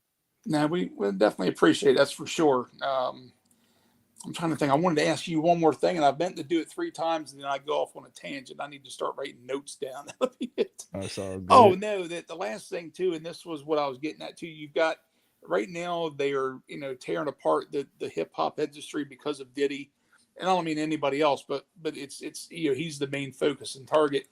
Do you think that as far as you've got country, rock and roll as your other 2 primary, genres, and then hip hop, you got, just, oh God, what am I thinking? Jazz and different other types, soul music. Do you think there's what's the next industry or genre of music do you think that things may come out in? Or maybe tied to this with Diddy, not so much related to, or not so much with them, but maybe doing things of the same sort? Maybe possibly like on some rock stuff because they was wild back in the day. But I think maybe like a lot of the movie stars. I don't even necessarily know the genre of music, but I think a lot of the movie stars are gonna get attacked because I think that they went on that strike in Hollywood and stuff, and then AI just hit so hard. It's just like we don't need y'all anymore, and we're wasting a lot. I can make the money without you. I could just use your voice and use your likeness, and you don't need to be here for me to do it. That's very true. Very true. Yeah, I thought about that too, man. Rock and roll. I mean, we again, this little town that I'm in, we had a bar that used to hold about 1,500 people, and the guy was really amazing at getting some content. I mean, we had Buck Cherry in this little bar in this little town come through when Buck Cherry was on top of the world, and they packed 1,500 people in there within a matter of a couple hours. They played their sets and had their tour bus out back. Mm-hmm. And we got invited. I was a bouncer, and we got invited to go out there and hang with them for a little bit. And man, I'm gonna tell you what. And now I think back at it, This was back in 2006, I think. That when we got on the tour bus, there were 2 or 3 ladies on there that were, if you didn't see them in that environment, you would think that they were probably 15 years old. But they were dressed in the mini skirts. Their hair was fluffed up. Their breasts were pressed up. They were running lines of white across the table and just partying. And again, it was cool being there, but I was there with a date. I'm like, I'm not real keen on wanting to go to jail. But now I think back, I'm like, these were probably teenage groupies that they picked up either in another town and brought there. And I'm thinking, it's just rock and roll. But now I look back and think they're doing the same stuff that Diddy was doing, just not, and right in front of our faces. Thanks. People were on that bus that, they had there was a cop standing outside and they were in there with doing all kinds of drugs, and but it's scary. I think you're right. Cause again, you've got rock stars that went to these parties. You're just not hearing about it yet. Oh yeah. And they had a lot of teenage girls, a lot. Oh yeah. Yeah. I mean, it's, you got, a lot of your rockers from the 60s and 70s, like Jerry Lee Lewis's wife, I think was like 14. Elvis Presley, when he met his wife, I mean, she was 14 and he did wait till she was 18 before they got married, but they had relations before that. She even admitted to it. Yep. And even like the beloved, Paul Walker, Walker was shown to had a girl that I think she was 16 or 17. And he pressed hard about being with her and threw it right out in front of everybody. Yeah, it's been a lot of dudes like male and female. Remember Demi Moore used to do it. There was a lot, even the women, a lot of sick shit going on. Well, and that's it. People don't think about the women. You're right. Cause we always hear the older woman, younger guy, but sometimes how young are these guys? Exactly. But they kind of give the women a pass. Yeah, and they did until you see the women that were getting caught in schools with students, and all of a sudden it's like, we were, a lot of us would joke when we would see that, and again, it was very rude to do so at the time, but you didn't really know much different to do. We'd say, man, like I wish I had a teacher look like that back in school if that was me. But I'm thinking, you don't know how you'd react having a teacher come at you at 13 or 14 years old. You never had any experience like that in your life. Right. And then somebody you supposedly trust is going to take and hurt you like that, But it's still, it's they lock them up, they put them away, but they don't make a national campaign about it. I know. What was her name? MC Light. She made a song about basically a 17-year-old boy, and he was unexperienced, and she basically essayed him. She made a whole song about it. Like they put it right out there. Like there's women out there who definitely are predators just like men. Yeah, and hoping somebody will pick up on it when the average person is like, oh, that's a crazy song. Yeah, go ahead, let's play it, buy the CD, let's go, Facts. So let's see. We got Miss Theodora. Any thoughts on when and if Jay-Z will have to provide DNA during the civil case for paternity of his son, which I'm assuming that would be Ramir. That just came out that said the judge is going to end up possibly making him do that DNA test. So I think he should have to. And if he does, there's going to come out that woman was underage. And I don't think he wants that to come out. So if they do make him take it and he is the father, that woman was underage. Well, that girl at the time was underage. So that's going to come out. And that's the thing too. I mean, he's a prominent figure in the hip hop industry. Just say, even if you take everything about the Diddy case out, and if you've got a young man that's claiming that, he's your son, I would be ecstatic about going out and having a DNA test to prove whether he is or not. Facts. It's like, what's he trying to hide by keeping Ramir down? There's something else there that's behind that if he gets proven to be him. I mean, okay, sure, maybe he wants a little bit of money. I would give him money if he thought I was his dad. Even if before the DNA test, I would say, look, man, let's hook up. I'll help you out a little bit. Let's get this test done. Can't do anything because if he does it, it's gonna come out that he messed with that when she was just a little girl. Yeah, she was, I think, 16. I think it was 15 or 16. I think at 15, and she had the kid at 16. So either way it goes, 15 or 16, bro, you messed with a little girl. Right. And that's going to end up coming out. That's the reason why he does not want this to hit the fan, because if it does, we're going to know, bro, these stories that 13-year-old might be a little true now, because if you did it to her, and allegedly Foxy Brown too. Foxy Brown was 15, 16 whenever she got signed, and everyone had rumors that they were dating and doing stuff. Then you got Aaliyah that he was doing stuff with when she was younger. He was hanging out with R. Kelly. Like a lot of Jay-Z stuff, you started looking. I'm just starting to look at him like, bro, what you really got going on? It look like you really like. You got. Well, he made a song. Oh, she's 19. She ain't got much experience. So, like he made a song about it, like 19-year-old girl, and I think he was talking about Beyonce, how he basically taught her how to. Yeah, he basically saying like I groomed her. Yeah, he did. Yeah. But I think he did it at 17, not at 19. No, 16. He met Beyonce at 16. Well, it's almost like Rihanna. These guys do that. The younger the girl, the bigger it's a bigger trophy or a bigger accomplishment. You know, that's one thing too. Do you think you got R. Kelly that got put away, Aaliyah that got unalived on a plane? Do you think either one of them had any information about Jay that he wasn't getting out there, and that's why they are where they are? Yes, I think everybody that could expose him is in position to where they can't now. Yeah, see, that's wild. And again, it goes back to, money is the root of all evil. The more you got, the more you got to pay to take care of these things. And it's wild, man. I tell you, I don't know. I really don't know. But yeah, Deco Kara says, I saw Buck Cherry down on the shore. Yep, Deco, Cambridge, Maryland. Exactly. So, all right, Mr. Greg. Well, I think, if you got a split, we're good to go. So I'm going to sit here and talk to myself for a little bit and see how things go. And I appreciate you, man. It's been a pleasure meeting you, and welcome to the channel. Anytime you want to pop, we're always here, man. You got my number, man. Look, we're definitely gonna speak again, man. I appreciate you. I appreciate this community, man. Y'all keep up all the good work, man. I got to get ready to get this live. I'm going live in 30 minutes. I give me something to eat real quick. I haven't eaten in a while, so I'm about to give me something to eat. And I want to say salute to everybody. Hopefully I see y'all over there. And thanks for all the love and support. Thanks for everybody who subscribed to the channel, man. Thank you. I appreciate you. But me and you will be talking soon. Salute to you. Yep, sounds good, brother. I appreciate, again, you sticking around here for letting me take my baby steps doing this Hey, congratulations, man. You did good, bro. Congratulations. Yes, sir. I appreciate you. Thank you very much. Man. All right, man. Well, take care. Have a great rest of your show, man. Salute to you and salute to the chat, y'all. Salute. Yes, sir. Yes, sir. Take care of yourself. All right. Thank you. You do as well. Right. Bye-bye. Well, guys, right now, I've got a little bit more time left. So let's see definitely if there's any particular questions that you might that I can give you a very stupid answer on. I tell you, it's really amazing.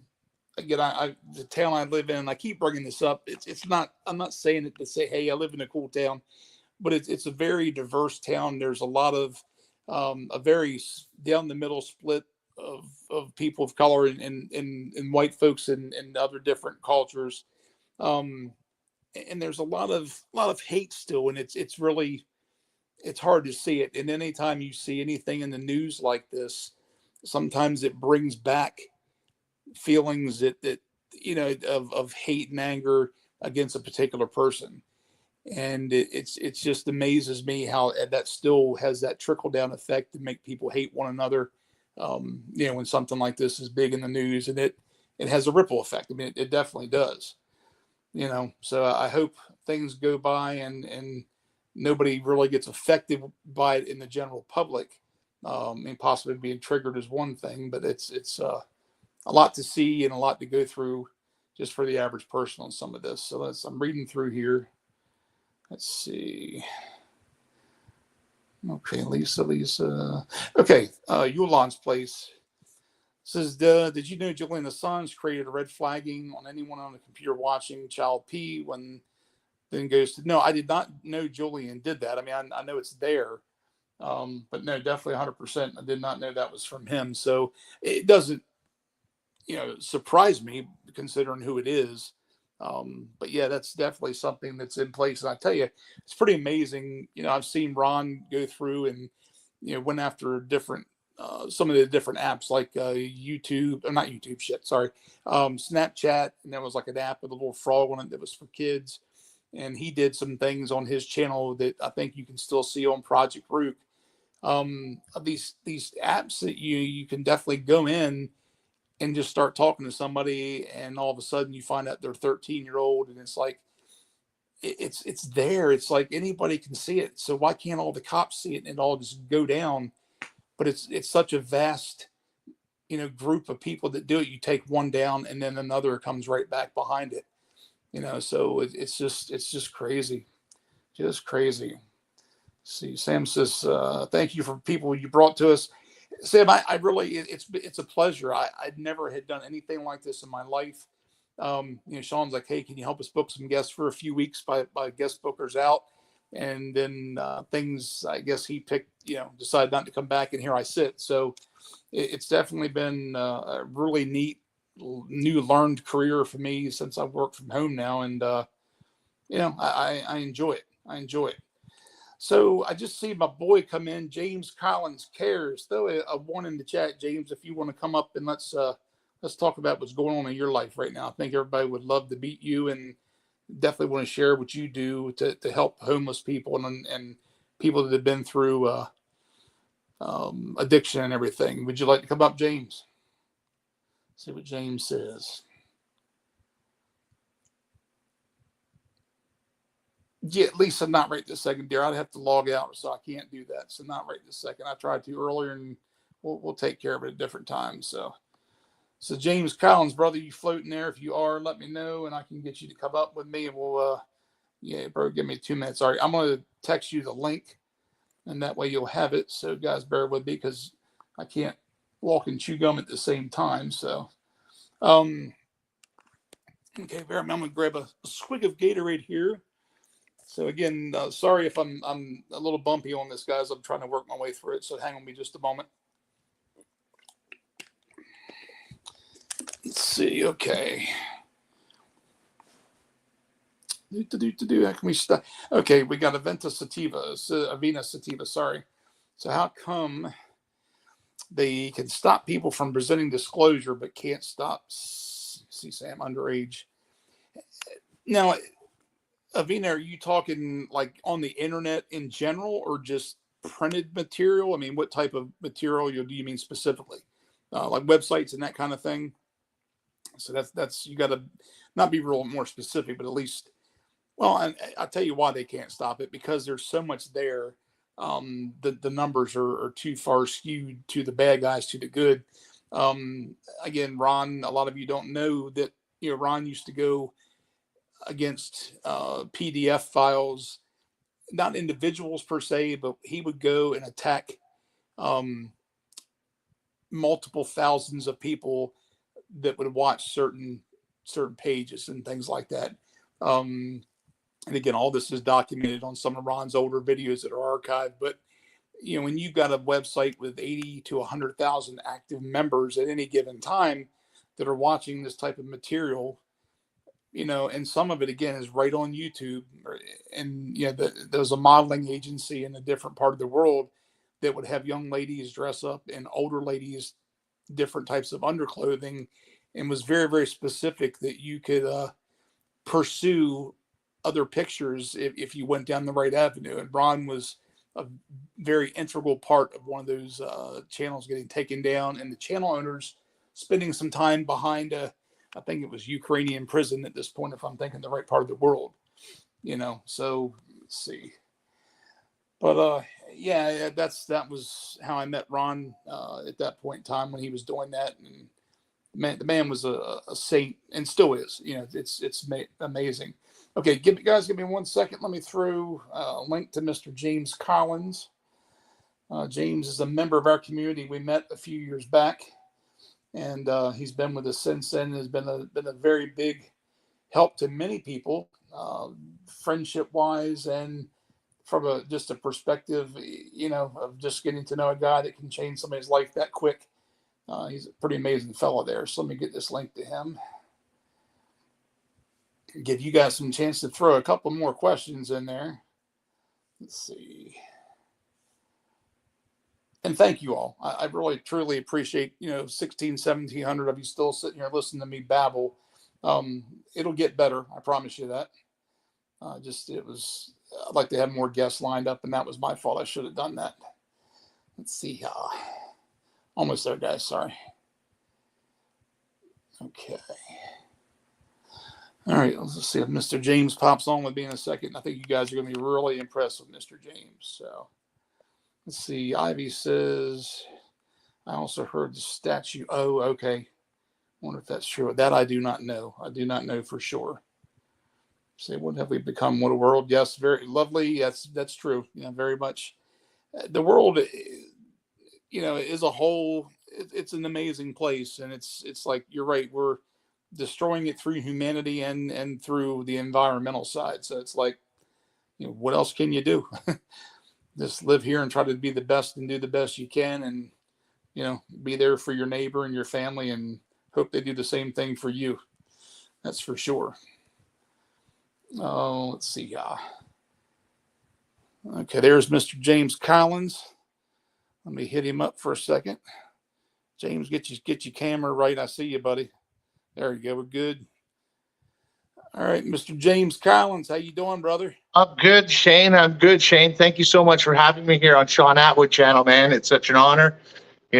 Best true crime, best guests, top shelf entertainment, and up-to-date news, man. So it's a great honor to be here, Shane. Thank you so much.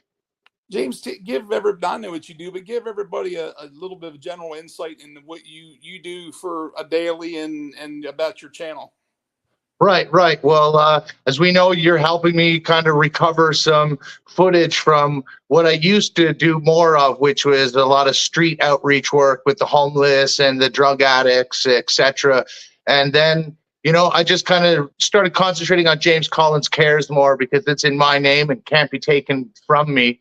Right. As I'm slowly building back as winter's here, start doing fundraising. So this spring I can get back out there on the streets doing what I do best, which is reminding a single person that today's worth surviving, right?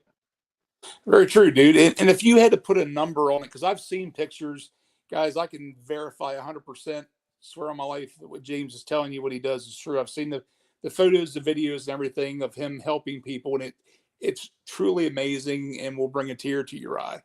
But if you had to put a round number on the amount of people you've helped since you've done this, 5,000 or 6,000 people, maybe better. Yeah, I'd say at least 3,000 to 5,000. At least 3,000 to 5,000, because there was times when I was doing the collabs with some other groups where we would do like 200 in an hour, right? So, yeah, I would say between 3,000 and 5,000, definitely. If anyone wonders, like, say, which is one of my most memorable would be, I was feeling down on my birthday and was like, hey, you know what? Your birthday, you're supposed to spend it with people you care about. So we hired a food truck and parked it right beside the homeless shelter and fed everyone in the homeless shelter whatever they wanted off the menu. And I'll tell you, you know what? That day was so special. Like people, if you could just imagine what it's like when you buy one person a lunch or a dinner and times that by 100. It's just fantastic. It's fantastic what it does for our own soul, to remind us if we've been there, which I'm sure a lot of people in the community here have been very close to, if not homeless and in shelters themselves. Yeah, I can tell you, it can happen to you very quickly. You could have a job, you live paycheck to paycheck, everything's late, and then you lose that job. I've had friends of mine that I lost track with, their phone would get cut off, and finally I would see them again. I'm like, what happened? Oh man, I lost this job. My car broke down. My wife left me. I've been living on the streets for a few weeks. I'm like, why didn't you reach out? And they're like, I didn't have a phone. Yeah. I would have given my sofa for as long as they needed it, but it's like what I'm getting at is it just happens sometimes so fast. You can't control how fast you get there. It's true. It's true. And, there's a lot of shame that comes along with when you've been what most people would say successful, having a good home and keeping your bills paid. And some people are just barely making their bills and they're struggling, but they're keeping face, right? And nobody sees how close they are to losing everything. And when they do finally lose everything, there's a lot of shame that goes with that, right? Like, who wants to say I'm hurting and I need help? It's a really, really difficult thing to do. As Shane, like, I'm a pretty hard guy, man. I can be tough. And it was difficult to reach out and ask you for help, man. Bro, any And man that's got the word respect tattooed across his forehead for the world to see, you got to be a bad man. That's all I'm gonna tell you. well, you know, sometimes that's all we have, Shane. Sometimes when you've been homeless and you're an addict and suffering, all you have is respect, and that's the only thing that keeps you alive. Being respectful to the people that are around you. Somebody's going to hand you a sandwich, or somebody's going to hand you that thing that's not going to make you feel sick anymore, right? Yep. And that's the So thing. That's the thing too. Nowadays, it's even scarier on the street because you've got other substances out there. It's not just smoking a little green or you're doing a little bit of H, but all of a sudden now you've got a little bit of F floating around too that can take somebody's life. Yep. I lost a guy, and I wasn't close to him at all. It was more of an acquaintance. But when I saw his obituary in the paper, I hit up a couple of friends of mine and asked what happened. And he was always a Mary Jane smoker through school, drank a little bit, partied, just your typical surfer type, little pothead guy. yeah, And he was at a party with people he trusted, and somebody gave him some H and said, "Hey, try this," and it had fent and it mixed it. He went and laid down and he died at the party 3 hours later. right, right. 2 kids, That's married or why separated. we have to support this, end the war on drugs, and start the war on human transportation, because there are addicts out there, and guess what? It's a mental illness, guys, and it's a sickness. And if somebody had cancer, you'd tell them to go and get help, and you'd have their back and support them 100%. Well, as Tommy Scoville says, you know what? Addiction is no different. It's a disease that will kill us if we don't get help, and we need Yeah. people to support us and to be behind us. And addicts need a place where they can get clean substances that aren't at risk of contamination by that deadly substance that seems to be getting into everything from Right. cannabis to the H. It's everywhere, and it's killing our brothers and our sisters. Well, a lot It's of people, killing our moms and our dads and our uncles. It's killing our neighbors. Yeah, so let's support these people, guys, like as if they had a cancerous disease, because that's what it is. It can be beaten, and these people can get healthy again. We can get our loved ones back. Now more than ever, reach out to these people, please, because we're coming on to New Year's Day, and that is the peak day for people becoming unalive, right? So if you know someone out there that is by themselves or struggling with addiction, please call them and tell them that you love them and that you understand to the best of your ability what they're going through, and that they're not alone, and that 2025 is going to bring a lot of blessings. Trust me, I can see things in the future that way. Can't I, Shane? Yeah, 100%, dude, 100%. You know, I said to you over a year ago, concentrate on your health. There's big things in the cosmos in the works for you. And you didn't believe it, but we all believed in you because you were unable to at the time. And look where you've come. And I tell you, man, it's been rough. And again, I know everybody has some sort of story, but you guys have been, you, Mac, Shelby, Morgan, just the whole crew. It's usually I've always been the one to be there for a lot of people, but now I've had to lean on you guys, and I thank you, and I love you guys very much for doing that, because it saved me too. Yeah. So, the question from James Burt, and I'll throw this at you because I know you got definite opinions on these things too. Do you reckon that Trump or Elon can do something about these monsters? I believe they have. I believe they have the ability to help change the world for a higher vibration. They definitely have the capabilities of doing that. They have the financial means that they don't have to watch their mouth. They can say whatever they want to. So if they really wanted to change the narrative of the world, I think they have the influence to do so. I think you're going to see it. And then no matter if you're a Democrat or a Republican, I never can say that word, or a GOP fan, I think you're going to see it now. I think because I never thought that Elon and him would ever have any type of relationship. Now he's got him coming to his rallies and wearing his hats. And, I think for the greater good, I think you're going to see things happen. I would love to see Elon buy TikTok. Right. You know what I mean? He's got the money. I don't know what's being asked, but I'm sure, he handled Twitter like that. And I saw a quote from him today. He posted, he said, "I didn't spend $44 billion on buying Twitter. I spent $44 billion on saving the world, or saving free speech. I think it was saving the world. Right. That right. really hit me. I'm thinking, I could see this dude sitting in the White House at some point in time. You know what I mean? Yeah, It's just for crazy, sure. but it's nuts, man. So now I saw an interview. I saw an interview today with the CEO, the head CEO of TikTok, and he very clearly said TikTok is not for sale. So I guess it's not for sale because, you know, as we know, everything's for sale if the price is right to the right person. Yeah, well, I don't know what point they're trying to make, but Trump shut that down, and when they start losing hundreds of millions of dollars, you'll see how fast it sells then. Right. They Right. won't afford to even keep it open. No, exactly. So that's what I mean. Everything has a price to the right person, I'm sure. Right. In that manner of tangible items, obviously. You know, Oh, yeah. I don't care how much a person offers me. My soul is not for sale.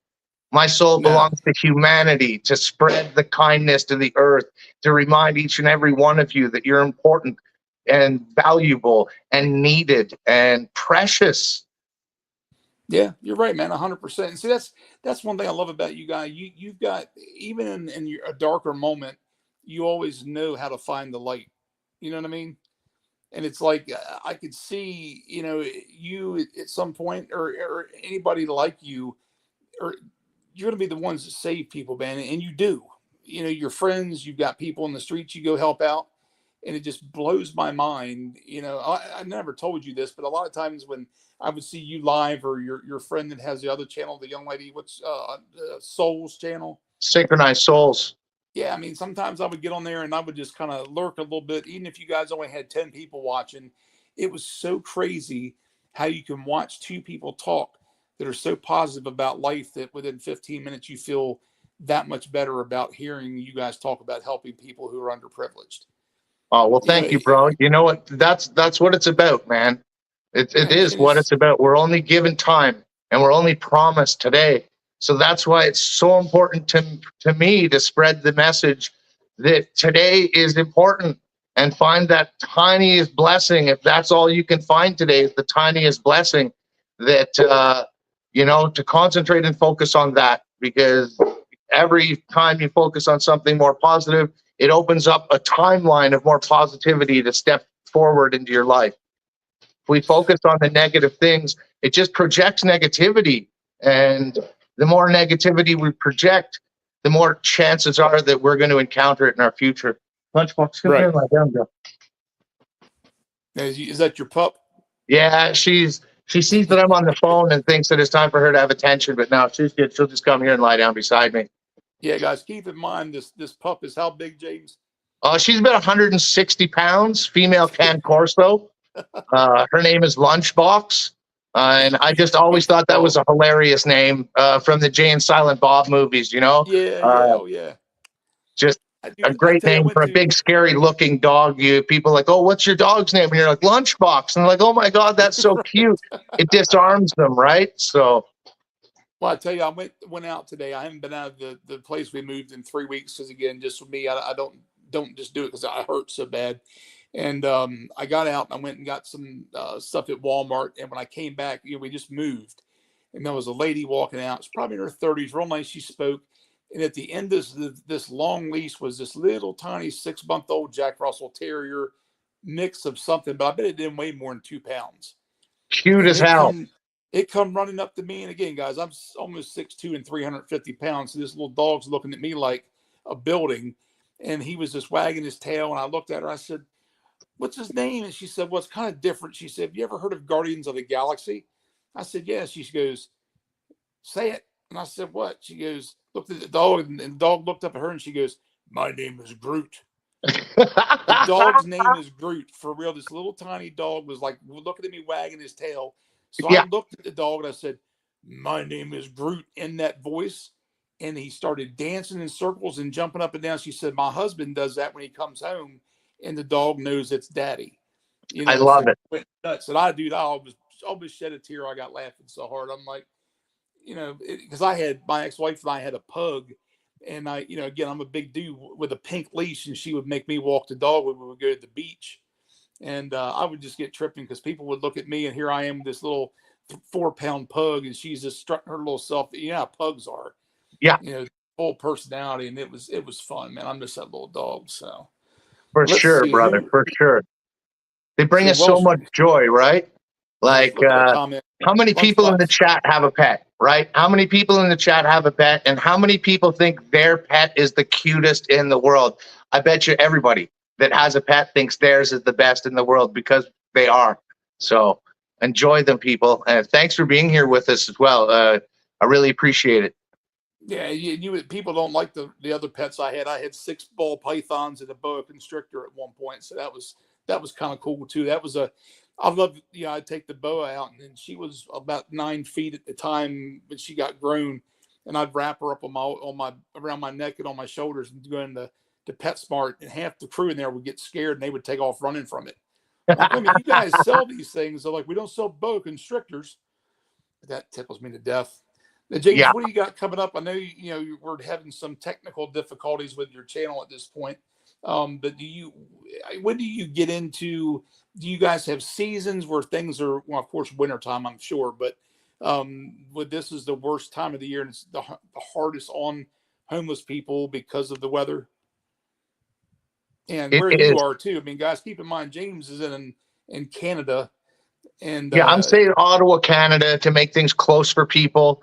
And look, a lot of the times on Christmas Day, it's colder in this city than it is at the North Pole. We get -40 weather here throughout the winter, at least 5 or 6 days of the year. We get a lot of -30s, and that's Celsius, right? So, you're talking 55, 60 Fahrenheit below. Right. Yeah, not including wind chill on top of that. So where you guys are, and I know there's no disclosed location, but like here it's different. We might get down to below freezing on occasion, but most of the time it's hovering between 30 to 50 on average all through the winter nowadays. Where do people go? What do they do when you approach temperatures like that? Wow, the city of Ottawa has made it very different and difficult, because underneath all of the bridges, they have put boulders cemented into the ground, and I call it defensive architecture, right? By putting handles on benches so that people can't lie down on them. So it's gotten really difficult for the homeless in the city here, as well as I'm sure other cities, right? They're not making it any easier. Shelter space is limited. So you'll see a lot of people that are staying awake all night and then catching whatever sleep they can in the malls, right? Like Rideau Center, shopping center. They'll go in there and try and catch a couple of hours sleep, and then again, try and stay awake all night, because at night is the coldest and the most dangerous. Well, I tell you, I was sitting here and Ron and I were joking about it the other night, and I was talking to my mom. The Mega Millions lottery here hit 1.3 billion, and I think like after taxes it was 450 million bucks. And I can tell that being around different people like you have an impression, because instead of thinking, man, if I won that, I'd buy a Ferrari and all, and my first thing was, okay, I've got St. Jude's is going to get 50 million, ASPCA, I've got the Shriners, and I've got like local shelters here. Because first thing, I know every town needs it, but I'm like, we've got homeless people here. So I'm thinking, well, okay, I'll go to city council and drop 50 million there. So that's 200 million out of 4. I've got plenty left. Then I thought about you. I'm thinking, okay, we got to hook up James with probably 10, 15 million there. And then I just started going down, and my mom was like, she goes, and I was talking out loud to her. She goes, you haven't mentioned anything about us and getting a house. I'm like, Mom, we got an apartment. I said, we'll get a house. I'll buy a couple of sports cars, get my Hellcat back, and a boat and a couple of things. I said, okay, there's a couple of million. How about the other 100 or 200 I've got left to help people? Right. She got smiling. She goes, well, you finally grown up. I'm like, thanks, Mom. Appreciate that. But right. Like wouldn't it be incredible if the people that are uber rich bought, like I would call them shelter buses or bunk buses, right? Oh, yeah. Get some buses, fill them with bunks, and at wintertime, drive around, find those cold people and say, hey, get on the bus, grab your gear. We got a warm place for you to sleep, right? Right. All the school buses out there that have been decommissioned, that they're no longer safe for school children. There's welders in the world that would gladly volunteer time to repair these buses to make them shelters for human beings. But you know what? We got to change the vibration of the earth one person at a time before we can achieve goals like that. And, you know, I can see it building every day now that we have the wonderful Beverly Rhodes and her associate being brought to the channel. People are understanding that you can have different faiths and you don't have to be just labeled as this religion or that religion to have belief in a new way that is not discriminatory against your belief that you have, but we can expand our beliefs. We're allowed to do that. There's nobody saying that you can believe in Jesus and you can't believe in Muhammad, or that you, right? Like we're building a new world, guys, where we can say, blessed you to whatever faith you're in, as long as it's coming from a place of love and not hate. Yeah, very true, very true. And it's like there's a little town in Delaware. I can't remember if it's Harrington, Milford, or one of the cities that they actually took like an acre plot of land, maybe even less, but they put like 60 different structures, or like 4x8. They're not big, but they've got electric to them. They've got little electric heaters. They put a sleeping bag in there, and you know, a person could go in there and stay for as long as they want to. Yep. You know, because Delaware's homeless problem is way worse than Maryland's is. And I don't know why, because we're, you know, right next to each other, but it's just their economy. And then when I saw that, man, it just warmed my heart, because that was another thing I'm thinking. Man, there's more people that want to do that. I seen a recent documentary of a guy who had built 50 units like that, and the town was against it because he went against some building codes or didn't have the proper permits. And when he was in the process of trying to get these permits that they make it almost impossible to get, they went and bulldozed all these units on the property with everyone's belongings in it. And it's horrible. The municipalities around us, we need to, I don't know, guys. I don't even have a grade 10 education, right? I was a drug dealer. I wasn't a great person early in life. So I don't have the education or understanding to know who do we write to say we need land donated to build small domiciles for people to get off the streets, even if it's temporary or in the winter. Make them have drug tests. There's a lot of people that want to get clean that can't get into treatment centers yet. But if we gave them a safe place, a safe space to stay clean until they could get into a treatment center, they've got a much better chance of success. But we need the townships behind us and the cities behind us. And I don't know how we do that, people, right? It's up to you smart people to figure that out and spread that message, please. Yeah, and Chris said Millsboro, Delaware. Yes, Chris, I think it is Millsboro. I don't remember. It was actually, now I think, in a couple of towns.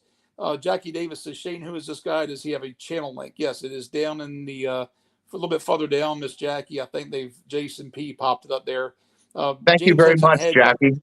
Any real new content, because you've had some partners with the channel that you guys are doing some different things. So we're working on James getting his channel restructured and everything, and we'll have some new content this year coming, and hopefully we could have him back with that to give some updates, because that's one thing I love to do too. And I'll talk to Ron and Sean about this at some of the point, is maybe one of these nights, now that I have this time, that we can do some type of fund drive. If you have, you know, like a Cash App or a PayPal for your channel and for the community, we can definitely try to help with that too. So right, we're gonna get there. And you know, I think, Shane, once we rescue all those videos from Pure Love Foundation, every Thursday or every other Thursday, we'll do a throwback Thursday video from back when I still had a beard and I was still out there on the streets doing that foundational work, right? And trust me, people, I will get back there to serving the community of people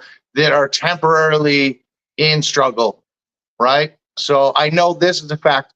One of the people in one of the Pure Love Foundation videos was a good friend of mine that I hadn't seen for a lot of years, and he was all messed up with his addictions. And several months ago, I ran into his mom, and I had asked if she had ran into him, and she hadn't heard from him.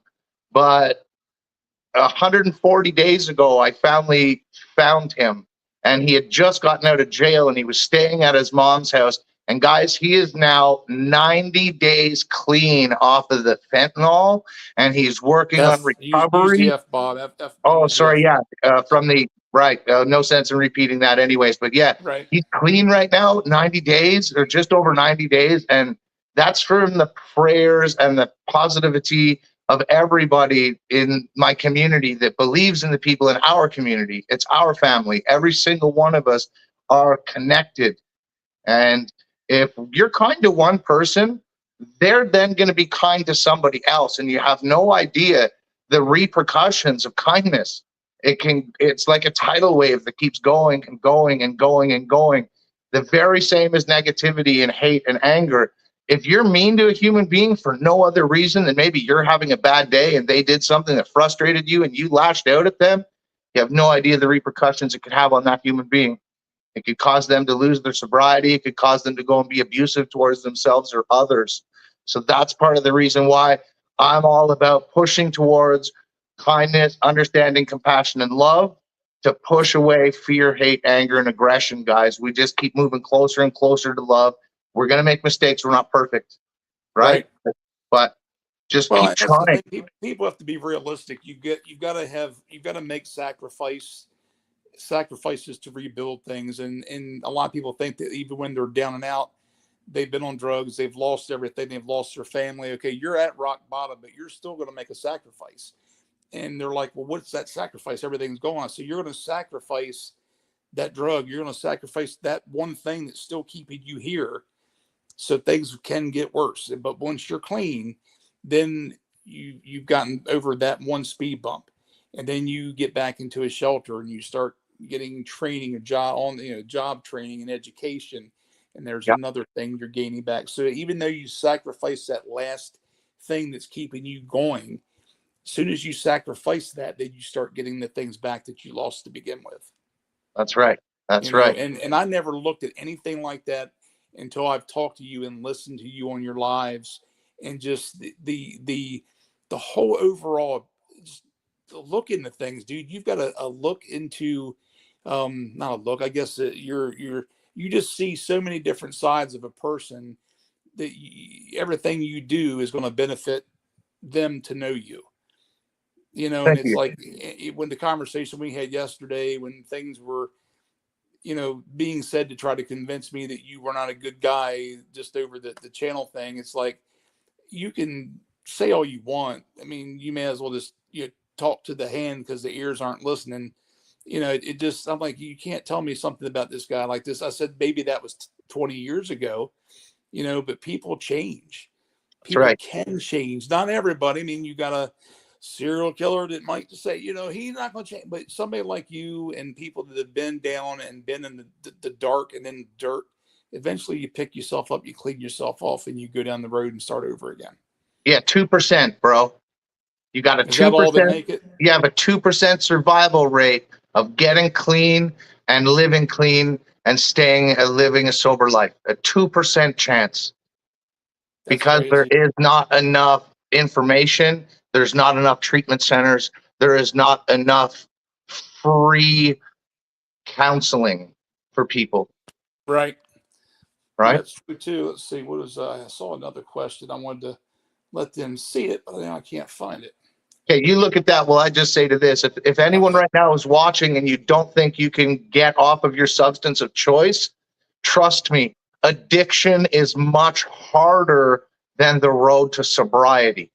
I know it sounds scary and it sounds hard, but addiction is hard. You know how hard you work to stay on whatever substance it is that you're addicted to? So you understand what hard is. A few days are going to be much harder than the addiction itself. But then trust me that it gets a lot easier. It does. It gets a lot easier, and you can get there. You can get to a sober, clean living life and be the best possible version of yourself. Yeah, very true. And that's the thing too. I mean, if you don't look towards that best version of yourself, you're never going to get there, So we got M13 says, do you see an addict or another human being? Well, I already know the answer to that one. I know it's I see another human being, man. I see another human being. Like, we're all addicted to something. Trust me, it could be coffee, it could be cigarettes, it could be fitness. It could be food. It could be the internet. We are all addicted to something, right? Yeah, I miss the fitness addiction. Sucks. I wish I did. That'd been great when I have, but Right. But there's James, too, and people I out mean, there, and we can say it sounds great, but come on. These people that are working out 9 hours a day and only eating salad and lean proteins can never enjoy a milkshake, or they can never enjoy just sitting down and eating a nice Thanksgiving or a Christmas dinner with all the fixings and the gravy and right. Like, so as much as they want to say it's wonderful, it's not. It's an addiction, and not everyone goes to that extreme, obviously. But yeah.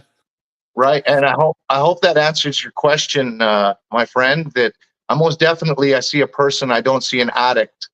It's the Well, same when I'm not that with I didn't the already put you on the spot, but I know you've got a story. Do you want to share your own personal, trials with these kind of things? right. Well, January 2nd is a huge day for me, guys. I'll be 20 years clean Oh, off damn. of Go Wow. Fast, off of the Mexican marching powder. I will be 20 years off that, guys. Right. So trust me, I know what addiction is and how hard it is. I did a few other things in between there, right? A little bit of the Peruvian marching powder, maybe a half a dozen times. But I every love the time name. I was like, just felt that it was wrong. And as the close members of the community know, I'm 5.5 years alcohol free as well. I'm a big fan of the non-alcoholic beers. They saved me. That's nice, man. That's crazy. I haven't drank anything, I think, actually myself in probably about 4 years. And again, with what I've gone through, I'd have a perfect opportunity to turn to alcohol to kind of bury, all the crap. And I just elected to face it head on and kind of let it roll over my shoulders. But again, that's all a big attribute to my friends who've been the crutch, that I Right. needed to keep up with. So that's the crazy part. Let's see here. I thought I saw another question. So 20 years, dude, that is crazy. I didn't think it had been that long. Yeah, man. Yeah, 20 years off of that horrible, horrible thing, right? It was funny, not necessarily funny. It's just a term we use sometimes to talk about whatever. On Right. Christmas Eve dinner at my family's place, I was talking about addictions, and I said, you know what the sad thing is, to my cousin Christine? I said, the sad thing is people that use substance are using it to hide from their emotions and hide from their feelings, and so that they won't remember. And I was like, you know what, how sad that is sure, I don't remember the bad times, but I don't remember the good times either. Right? I used substance for That so long to block out so much trauma and chaos in my life that I can't remember the good times either. Right? So, yeah, I mean, that's the hard part too, when you lose the good times as well. right. But it's also a blessing, as I get to start over now. Right? I can start over with good memories and remember the good times, and still know that I'll have bad times, but I'm better equipped to deal with them. Well, that's true, because when you're completely embedded or not embedded, but when you're completely paired up with some of those different substances, you lose everything, the good and the bad. But then you're still left behind with an open hole in your mind, thinking, "What the hell did I do? Who did I hurt? Did I just hurt myself? What did I do wrong?" And so it's now you can get up every morning, look in the mirror, and know what you did the night before, and just go about your day and know that, hey, another day down, 20 years is coming, and here we are. That's right. It's crazy. And for those that are close to me, I mean, I had a cousin a couple of months back, or actually a month ago now. Never was 100% proved, but based off the circumstances around it, she was 46 years old. She was a singer, absolutely a beautiful soul inside and out. And they found her laying face down in her bed, expired. And, it's like she had problems growing up with her mom and dad. Her dad, even into her 30s, used to put his hands on her and her sister at times when they would go over to the house. And I think that trauma took her out, even to this day. And it's like, Yeah. to see somebody like that, and she, again, beautiful singer, and had her moments with substances years ago, and that was when we were doing the Buck Cherry show. I mean, she was sang at that as an opening act, and spent some time on the tour bus with them right there in the parking lot partying. And it was like I saw just a beautiful person there. And I hate what addiction, took away. Yep. She took away a beautiful life and nailed another nail in my back of things that have put me in pain in my life. And it's like, you got to stand up and keep them going. But anytime you can stop guys and help somebody, just listening is the biggest thing. And people don't think just listening to somebody can save a life. But what listening does is it gives that person a few seconds to focus on talking to somebody. It takes the focus off what they're thinking and they're talking their way through it. And then all of a sudden they're thinking, damn, I'm wrong. You're right. I'm okay. I'll wipe away the tears and tomorrow's another day.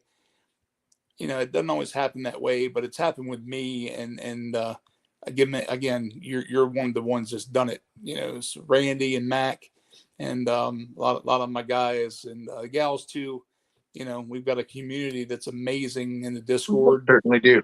Moderators that are, top notch and above all. Top notch mods, man. Best mods in the industry are on the Sean Atwood channel, The Lifeboat, and Chase the Heat. I'm not joking. Yeah. I watch a lot of channels, guys, and in those communities, there's no hate speech. There's so few comments that need to be deleted, and it's because a swear word was put in there, and our community guidelines over there is no swearing. So we just delete the comment and say, can you please put that back up with a curse word, right? It's just beautiful. And the Sean Atwood community is massive, right? And we get so many opinions, and I'm so proud of the chat that can share the fact if they don't agree with one of the panel guests, they can disagree using respect and kindness. They didn't need to swear or be throw an abusive word in there and downplay it, so big up to these educated people, because when people put in the chat like curse words and derogatory comments towards a panel member or a guest, especially because they don't agree, it really shows a lack of intelligence. And I find it very frustrating because I think we should all be trying to hold ourselves at a higher standard, right? And I'm not trying to judge anybody, right? I'm really not trying to judge anybody in that manner.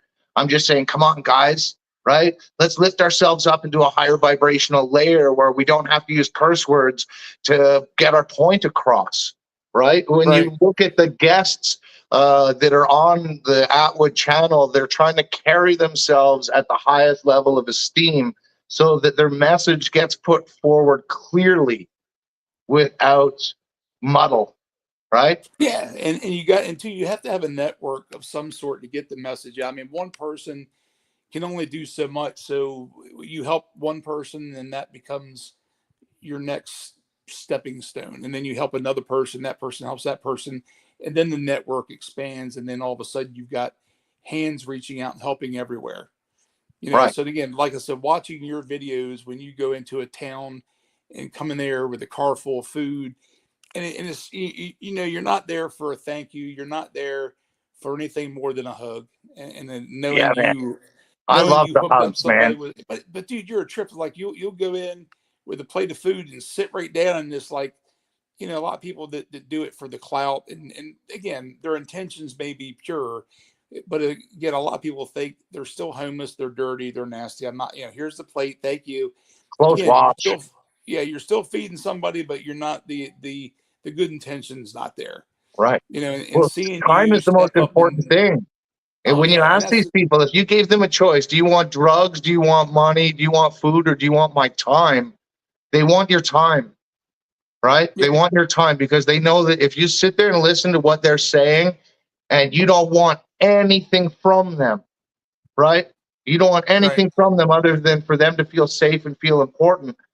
They understand that energy, right? And most people that approach homeless people or other homeless people that want something from them. And time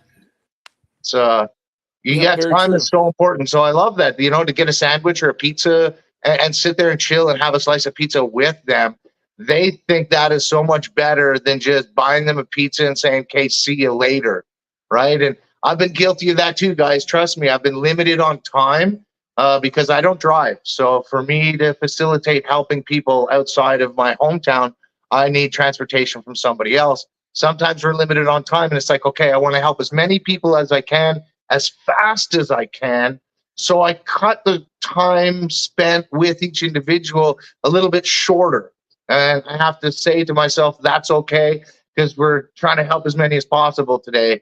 And there's other days where I've gone down and had all kinds of time, but only helped 3 or 4 people because it turned out to sitting down and chatting for an hour, and we're not videoing that entire conversation and putting up that content ever, because a lot of the stuff they want to talk to me about is very private. A lot of it is about chaos and trauma, and we're trying to put these people in a highlight, right? We're trying to show them in the best possible manner. We don't need to drag up the chaos they're going through, right? Right. Yep, you're right, and that's a good point too. I tell you, man, it's you see it on TV. You know, again, you see the communities. I mean, and they'll go in there and they'll tear down a homeless camp, and you know, to clean up the environment and all. But I'm thinking, yeah, it's messy, it's whatever. But you just tore down somebody's home. Yeah. You know, if you don't have somewhere else to take them and be human to them about it while you're doing it, not treating them like they're the piece of trash, like you're kicking around, then you're only just going to keep going backwards. You're going to clean it up. They're going to disappear for a couple of days and then come back and do it all over again. Why not be more of the solution instead of being more of the problem at that point? It's right. It's right. Like, you know, we have the money and resources in the world to help these people. And I don't mean these people, before anybody jumps down the channel's throat. Get angry at me if you want to for the vernacular I choose to use, right? Don't take it out on the channel, please. These are my opinions and my opinions alone. And for lack of better words, I say these people. Trust me, the people I say these people are my brothers and sisters that I would gladly bring into my home and let them stay here if I had the capability of doing so. But I don't. I live in the middle of nowhere. I don't drive. And like, legit, I don't have the capabilities of going right now and grabbing 5 homeless people and bringing them to my house and saying, look, throw an air mattress there and throw a sleeping bag here, or I would be doing that. Oh, yeah, of course. Yeah, like 100%. we all have a way of helping, and it might just be looking them in the eye when you're walking by and smiling at them and saying, I hope somebody blesses you today with what you need. That can be huge. Can be huge. Like, I've sat on the corner homeless before, and 1,000 people will walk by you and you can feel the energy of them on purpose not making eye contact. Jackie Davis, thank you for joining James' channel. Sorry, buddy. I'm sorry. She said she just joined your channel. Oh, thank you so much, Jackie. I really appreciate it. I hope you like my content. There's a bunch of different stuff on there, from recipes to poetry, as well as short videos to remind us, little daily reminders. And we're building the channel once a month. On the last Sunday of every month, I'm going to be doing a Q&A, which we did the first one just the other day, but there's only a couple hours to put questions together, so there was only a few questions asked. But now I have a month between each one to build up all kinds of questions, and I'm going to do this exact same thing. I'm going to sit here in front of my camera. I'm going to have all the questions written down, and I'm going to answer them. I have no secrets, people. I live now in a vibration of truth, and there may be some uncomfortable questions. And trust me, if you ask a question on my channel, it will be answered. Yeah, and guys, and I'll tell you, I apologize too, because I don't read much of the chat when I'm doing this. As I try to, you know, I don't want to look at that and then lose my train of thought, which is slow and old train anyway. I like to pay attention to the guests we have on. So, dude, what is the tat you've got on top of your head? I have a tree of life tattooed on my skull. Oh, I never knew you had that. Look at that crazy mess. That is wild, man. I'll tell you. It's not finished. We still have to put all the color behind it to bring the energy of the tree of life right to my hairline. And there's some browns and stuff need to be re-put in, because ink on skull tattoos don't sit so well, especially if you forget to wear a hat lots. The sun can really cook them, right? Right. Oh, yeah. I've lost enough of my hair that when I go out in the sun, man, old head looks like a big old cherry tomato by the time it's done. Right. And skull tattoos hurt a lot. Yeah, I'll take your word on that one. That's Yeah. I'm not worried about that. Let's see. We had Chase. I appreciate you letting us know, but we're not feeding the fire, and it's again much respect to him. If Rod Coach just chit chatting about us is great. We love it. We love hopefully get some new subscribers from it. So thank you. Let's see. Right. And if it's not your cup of tea, right? If it's not or if it's not in your capabilities to help people, I ain't gonna judge you for that, man. I just want you to do you and do the best you can possibly do, and do it in the way of kindness, and try to be less angry if you're an angry person, or if you're a hateful person, be less hateful. And I'm not going to judge you. If I met you on the street, I would hug you if you wanted a hug, and I'd say, hey man, we're Gucci, bro. Or I would say, you know what, you want your space, have your space. I'm not about projecting my beliefs onto other people. But if you want to take anything I have to better yourself, any of the words I have to say to better yourself, then please do. It's an open heart thing here, guys. Well, guys, too, look, LAM Whitty said, or Lamb Whitty said, how can we support you in your mission, James? Oh, how can we support me and my mission? For now, guys, you could just watch my channel and subscribe, like, and share my videos out as we slowly build me up to 1,000 subscribers and get me the hours needed. I'm not about monetizing my channel, guys. That's not a big mission of mine, to get hundreds of thousands of subscribers and become that type of content creator, right? I just want to share kindness, and I want to highlight other people's kindness, as well as bring attention to the issues of the homeless and the addiction that's out there. And we got another Will Jennings. I'm in Ottawa, Ontario, joining your channel too, James. So sounds like you've got some of your neighbors in here, buddy. Awesome, man. Will, thank you so much for being here, bro. And if you're in the area ever around Murray Street or whatnot, stop down there at the Mission with a pizza and just hand it to somebody if you've got the means to do it. The people there would be most appreciative of something like that, man. Or on George Street, right by the Salvation Army shelter, or up on Dally Street by the Halfway House as well. All right there in central downtown. If you have the ability to go help a person, please do.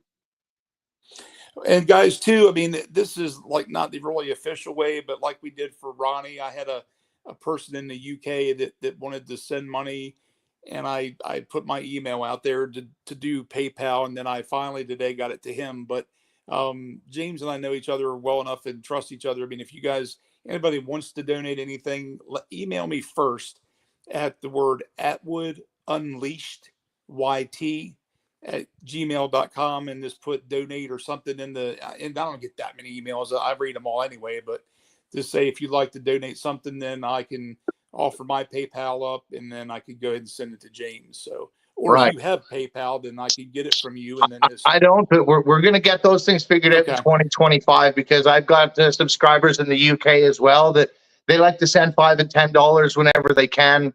Sure.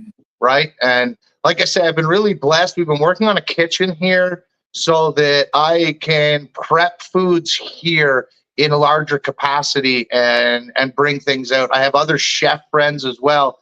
So we do plan this year, once the counters are finished and stuff, to build, like as Ron had said, like a burrito line, where one person puts the rice, one person adds the beans, one person adds the chicken or beef, one person adds the cheese. It gets wrapped, put in foil into a tote, and we're just going to make up a whole bunch of burritos and go down and hand those out to the people. And we're going to start doing those kind of things as well. So that's cool, man. And I tell you, people don't understand that how much, like you see the commercials about 25 cents a day can feed 3 million kids. You literally, with the right merchants that may donate things, or you get things at a discount, or just normal buying things with coupons. I mean, $10 can buy enough ingredients to feed 6 to 8 people at least one little small meal, right? Is that, if I give you the right numbers there? Yeah, for $100, I can feed like 40 to 60 people, depending on what type of meal I'm going to make. And that's a meal big enough that, I mean, they don't have big stomach capacity. So what we give out generally, they're going to eat until they're full, and they're going to get another meal out of it. And say that again, 40 to 60 people on $100. Yeah. You know, so Yeah, guys, because we think do about the that in prep perspective. ourselves, right? I can cook rice. I'm a chef. So I can go buy bags of carrots and blocks of cheese and wraps and rice and chicken. I can season all that stuff up fantastic myself and portion it out and make every one almost identical. It's what I used to do, right? It's like catering. You just proper preparation prevents piss poor performance. You just get everything ready to go. You have a plan of attack. You make sure that everything's in the right place, and then you just go at it and you get her done, right? Yeah, Will said, been all over there, brother. Thank you. When you were talking about the places in town. So it sounds like you got a neighbor right there, seriously close to you. Right on, Will. Yeah, and guys, like I said, in that the emails and in the chat for me, you know, if again, James, I'm sure if anybody wants to reach out to you, even to help or to donate food or time, you can still email me, and I'll let James know and put you in contact with him, you know, via email or phone or smoke signals or whatever he will want to do. Yeah, So. yeah. And like, I'm going to get somebody this year that knows how to do these things, and we'll get an Amazon wish list put up there with sleeping bags and blankets, so that if people want to buy a blanket or a sleeping bag for somebody, they can just do that, right? And then I don't know how it works, but apparently someone can just buy it and it'll just show up at my house, right? And sleeping bags aren't just important in the winter. In the summertime here, it gets cold when there's no clouds and the skies are open and you can see all the stars. Like, the city gets cold at nighttime. Even when it's 30 above, it can drop to 10, 12 degrees at nighttime, and you can see your breath. And so any time of year, those things really help. Yeah, so a CR user said I go hang out with the homeless on purpose. Most are very, very wise. Well, I mean, when you got somebody who's in that situation where all they have is time on their hands at that point, you know, and you learn to adapt, you learn to live off the very minimal means, and that does make you wiser at that point. I mean, that's you're teaching yourself and you're learning and everything. So guys, Right. I'm going to tell you, within 5 seconds of me posting that email, I've already gotten one response, James. Awesome. Here's another thing about the wisdom of the homeless community is the fact, like you had said, Shane, you could just be on the verge of losing everything, and a death in the family could, next thing you know, you don't have the mortgage payment and you lose your house and you've lost your job and you lose everything.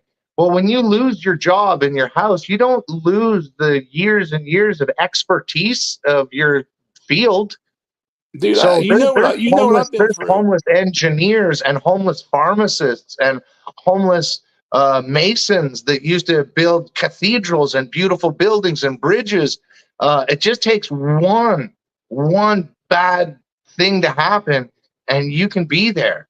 So there is definitely a mass of wisdom in the homeless community that is another thing that, you know, we don't want to lose that. So. Right. Well, I mean, you know what I've been through. If it wasn't for my parents, when I woke up paralyzed, and again, I haven't worked, I did lose my house, you know, 7, 8 months later. Luckily, I was fortunate enough. I had a really good job before, and I had money saved up, but I blew through that.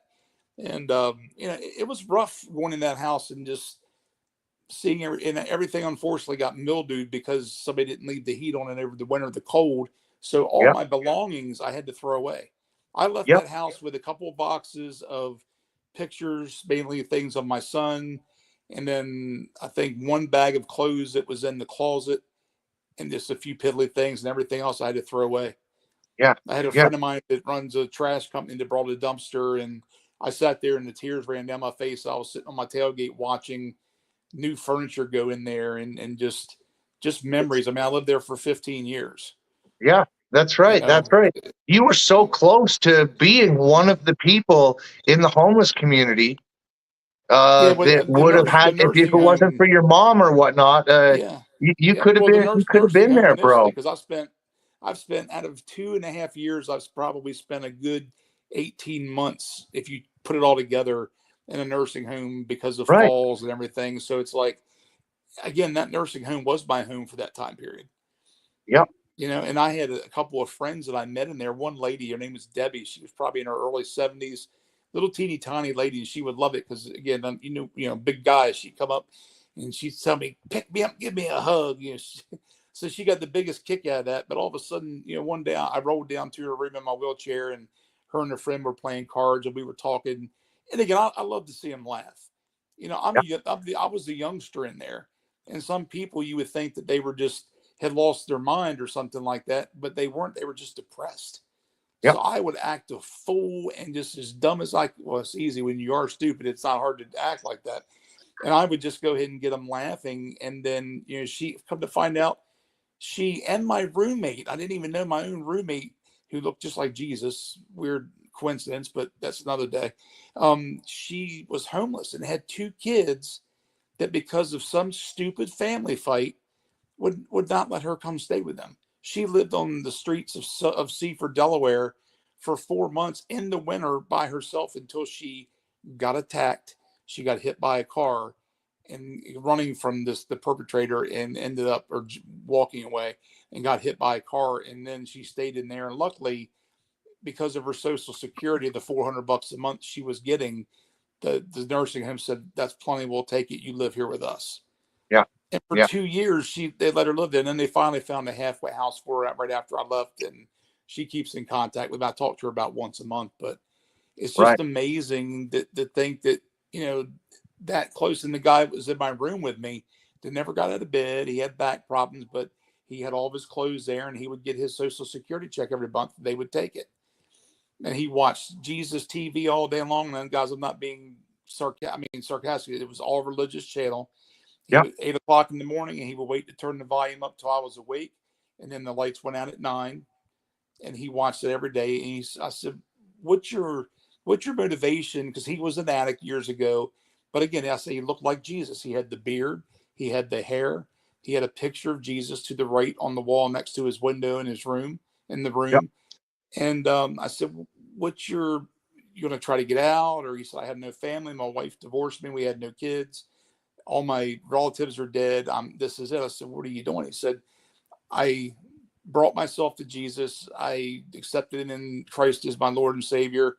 And I'm going to heaven. I'm just waiting to get there. Every day is the next day I'm closer to going to heaven." So he didn't look at death as a bad thing. He's like, "I'm waiting for it. Yeah. I'm ready to go. I'm ready to go to the pearly gates, you know, whatever you believe." And he's waiting to go. And it blew my mind. I'm thinking, here's 2 people that without the help of this place would otherwise be on the street. But both of them had a better outlook than I've ever almost had in my life. You know, and Debbie, the good point with her too, is she had gotten very religious in there too with them. And it's just, yeah, I'm not a religious person at all, but I mean, and I have my own beliefs, but I do have a belief. But just seeing how people can sometimes embrace that and can weather any storm, addiction, homelessness, losing a wife or a husband, death, or anything like that. And it just, sometimes it's even just refreshing to see somebody with that type of belief that changes their life on a daily basis. Yeah, most You know? definitely. Most definitely. If it brings them comfort and grace, right? As you Right, know, being in that 100%. nursing home it's not necessarily a comfortable place to be. Yeah, So sorry, Diamato. I'm on an iPad right now, and I forgot. I think I had is that better? I have my hand over the mic, I believe. Well, James, I think we're going to wrap it up, guy. We're pushing about 2 wonderful, hours or Shane. so. And Yeah, guys, I want no, to thank you for staying with me tonight. Again, it wasn't really anything super exciting, but you know, I'll get better, I promise. And I'm going to get my beard shaved, and I'm going to get myself looking like I do in that, well, close to in the picture. I got a little bit less hair now, but and then I've got to work on my setup once I get, you know, some things saved up to get some things here a little piece at a time. But yeah, and guys, the email's out there, atwoodunleashedyt@gmail.com. If you have anything you'd like to say or get to James, or if you're local to him, just to meet James and give a hand in helping some of these people on the streets of Canton and close to Ottawa. right.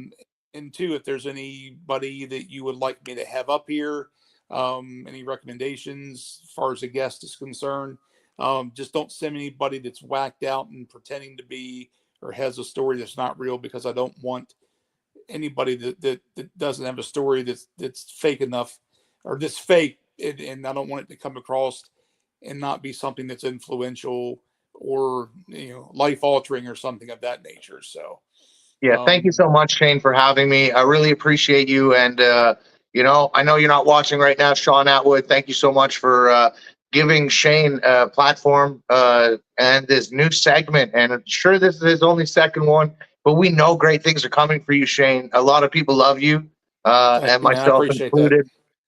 You're a fighter, you're a survivor, you're a healer. You help all kinds of people. And you know what? This community, when we stand together, nothing can tear us apart, guys. So thank you for your support tonight, guys, and hearing part of my story and what I like to do. I really appreciate each and every one of you. Thank you so much for your time. Yeah, guys, and again, James's channel, the link is in there along the chat somewhere. If not, it's Pure Love Foundation. Those No, three James words. Collins cares. Oh, that's not okay, because I think they've been putting the other one in the chat. Yeah. Well, No, you're it's going to have James that Collins one. cares, man. When the world says nobody cares, remember, James Collins does. Cares. Okay. Well, he's going to get Pure Love Foundation back too, so we're going to probably end up having two channels for you. But again, any questions on that, just email me. We'll help out and get you the information. So you're good, brother. So I'm going to kick you out of here, and I'll talk to you. I'll text you after we're done. Thank you, my brother. Peace and love, everybody. Buddy. Yeah, man. Well, guys, thank you very, very much. Again, this has been a trial tonight with me. So I thank you for hanging out and sticking by us from the beginning to the end. And it's been fun. It's been real fun. So again, any guest ideas or anything like that, Atwood Unleashed with the ED on the end of Atwood Unleashed, YT@gmail.com. I'll answer you back. And, if it's something that we can get on here that's entertaining, helpful, sad, whatever. Again, we're a platform that tries to help, give people a space to talk, any time. So let me know and we'll be happy to help. And I'm going to get out of here, and I hope you guys all have a great night. And, give somebody a hug, man. You never know when it might change their life.